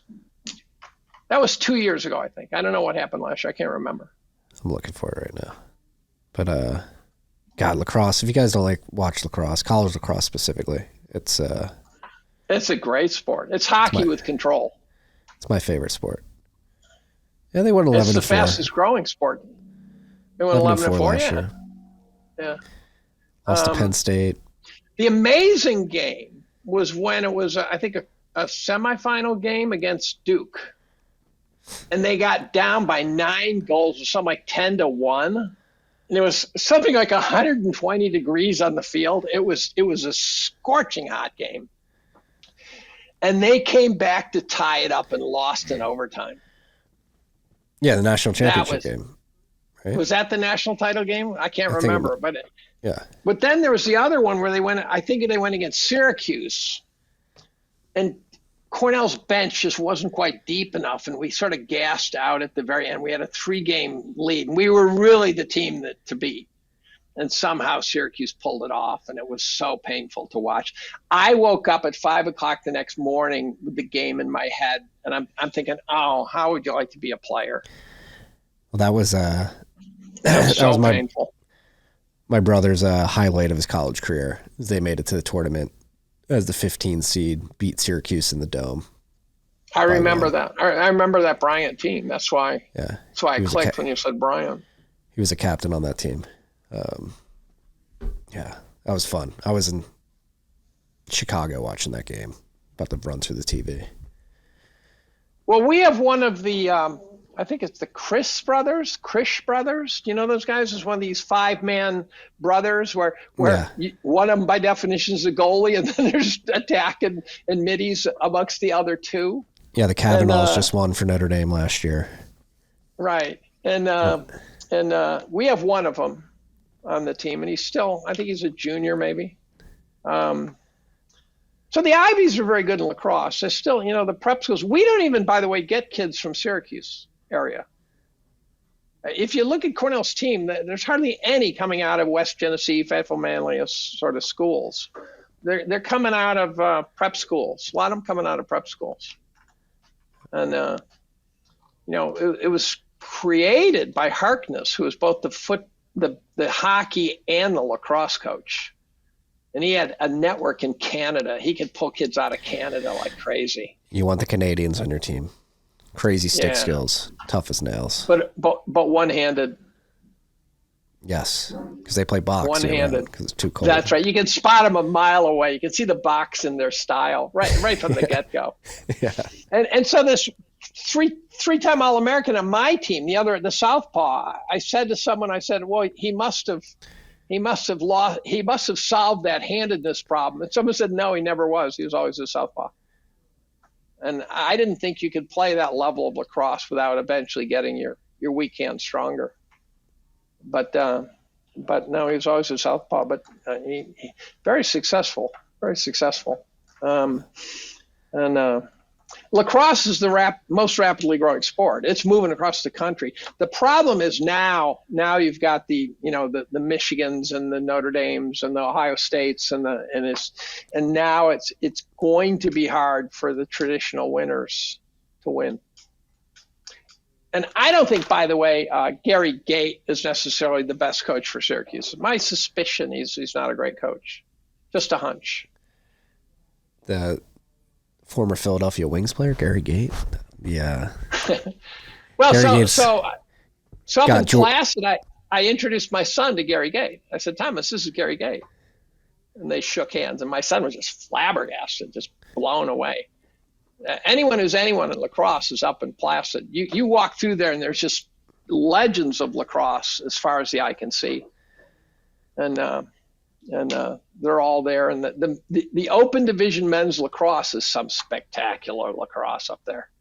They got everybody up there. Who was the guy? Paul, what's his name from Hopkins? Paul, come on, give me his name. Paul, the dude who runs the PLL, Paul Rabel? Yeah, Rabel. Yeah. Rabel was like a sophomore. And I'm looking at this kid and I'm going, this is a man-child. He's like this huge thing, but he's a kid. And yeah, he's like good. 6'5" or 6'7" or something like that. He's massive. But just solid, just a scaled up version of a 120-pound wrestler or something. He was just a phenom. Yeah. And not Pinnell, the other Cornell guy who won the Tewaarton Trophy. I was drawing name blank. So Pinnell and this other guy won the Tewaarton Trophy, which is the Heisman. He came to Cornell to play soccer and switched to lacrosse. Now, I think he played lacrosse, but he got recruited for soccer. That's usually you either play football and lacrosse or soccer. Or lacrosse. I actually think soccer. A lot of basketball lacrosse, too. Richie Moran used to have his team play basketball during the winter because it's like a half field offense, right? So So basketball and lacrosse have tremendous similarities. Trying to see the Cornell Tewaarton winners. Pinnell. What's his name? Kirst was in the running this year. Yeah, he's good. So we got a list here. Max Sebald, that's who it was. Sebald, yeah. Sebald was actually the one who ultimately sort of had the control of the ball when Cornell lost to Syracuse. He was a midi too, wasn't he? Yeah, he was gassed out. He had nothing left. He just had nothing left. What they should have done is taken a guy off the bench and said, take the ball and run as fast as you can. Just run as fast as you can. And no one on that field right now can run as fast as you run. But that's hindsight. That's coaching in hindsight. And then Pinnell was an interesting case because Pinnell was a late bloomer in high school. So he sends tapes to various coaches, and he got an offer from Quinnipiac, and he was going to go to Quinnipiac, and then what's his face, Tambroni spotted him and said, we'll take him. He was second team All-American as a freshman. And I asked Tambroni, I said, did you know he was that good? And he said, I knew he was good. I didn't think he was that good. I mean, I think he was going to really, well, and be one of the greatest of all time, right? But to be second team All-American as a freshman that no one recruited it's a serious diamond in the rough moment. Yeah. That's like the who was the Cowboys running back who was small, came from Florida, Hall of Famer. Not a big guy. Emmitt Smith. Yeah, it's like Emmitt Smith. I was hoping Deuce Vaughn would have a good year. He's not. The Cowboys 5'5", 175-pound running back. Isn't his dad like on the coaching staff too? Yeah, I was hoping because when he's out there, he looks like someone let their 2-year-old out there. He's so tiny. And it's like, what is that kid doing on the field, right? And he had some great preseason running, but then he nothing showed up during the season. No. I don't know. Dave, I'm about to pee myself. Okay. You know what you need? A cup. You need one of these. The cup.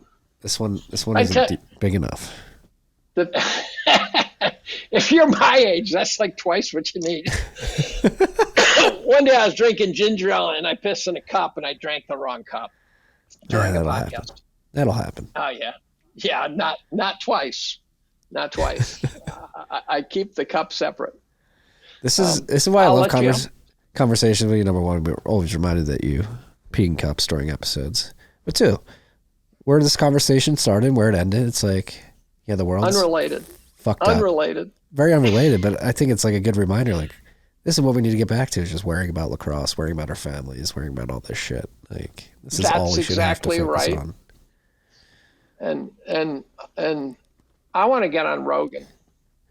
That's I'll make it happen. That's my holy grail. I'll make it happen. The mothership How do is you make literally it happen? it's 2 blocks away from where I'm sitting right now. Is Rogan's? Yeah, it's Comedy Well, Club. supposedly my resume is on his talent scout's desk, but he should boot one of those octagon fighters or one of his comedian friends and make space for me. I'm gonna go knock. But someone told me they could do it. Someone said they could make it happen, and they asked for a resume, and it never happened. I had some communication with him at one point via Twitter. Somehow we linked on Twitter, but that's about as close. His star rose faster than my star, so there was a time in his. Your star's still rising. Yeah, Dave. right. Did you see that video of Rogan from 1991? I posted Yeah, I on saw Twitter. you post it on Conan O'Brien. It's creepy. He also looks like he's baked out of his mind.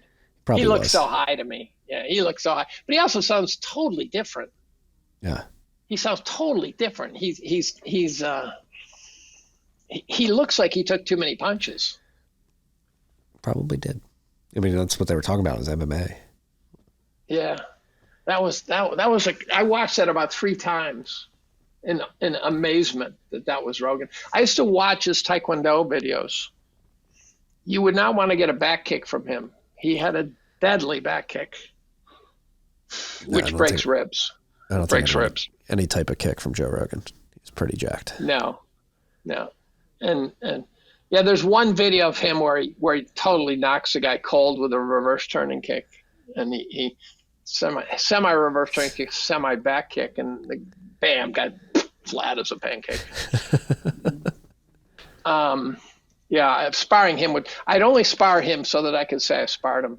Then I'd be in the ICU for who knows how long. I'm gonna go knock down the doors to the mothership, and then. Is he really 2 blocks away? The Comedy Club is, yeah. We're on 6th and Congress in Austin. It's on. That's interesting. It's on 6th. So I did a podcast this week with the guy who does warm up for Dave Smith's act. Okay. Dave Smith's a fucking genius. Can you get Dave Smith on here? I think I could if I'd like to.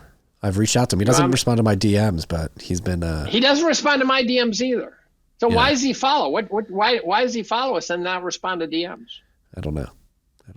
Dave, if you're listening, Dave Smith, I'd love to have you on the show.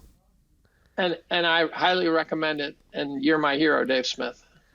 He is. We actually just posted a clip. That was the thing with the Epstein list. He just did on his own show, part of the problem. He did like a good rant on the fact that it wasn't covered in the media at all. Lets you know that. But there's no new information. No. That was really disappointing. They showed the transcript and the chicks were forgetting the names of all the guys who raped them. I'm going, no, you didn't. Yeah. You just don't dare say it because you don't want to get capped, which I understand. I'm sympathetic to that. So go take a piss. I'll go back to work. I'm going to go take a piss, knock up on the mothership. That's all we got today, freaks. Peace and love.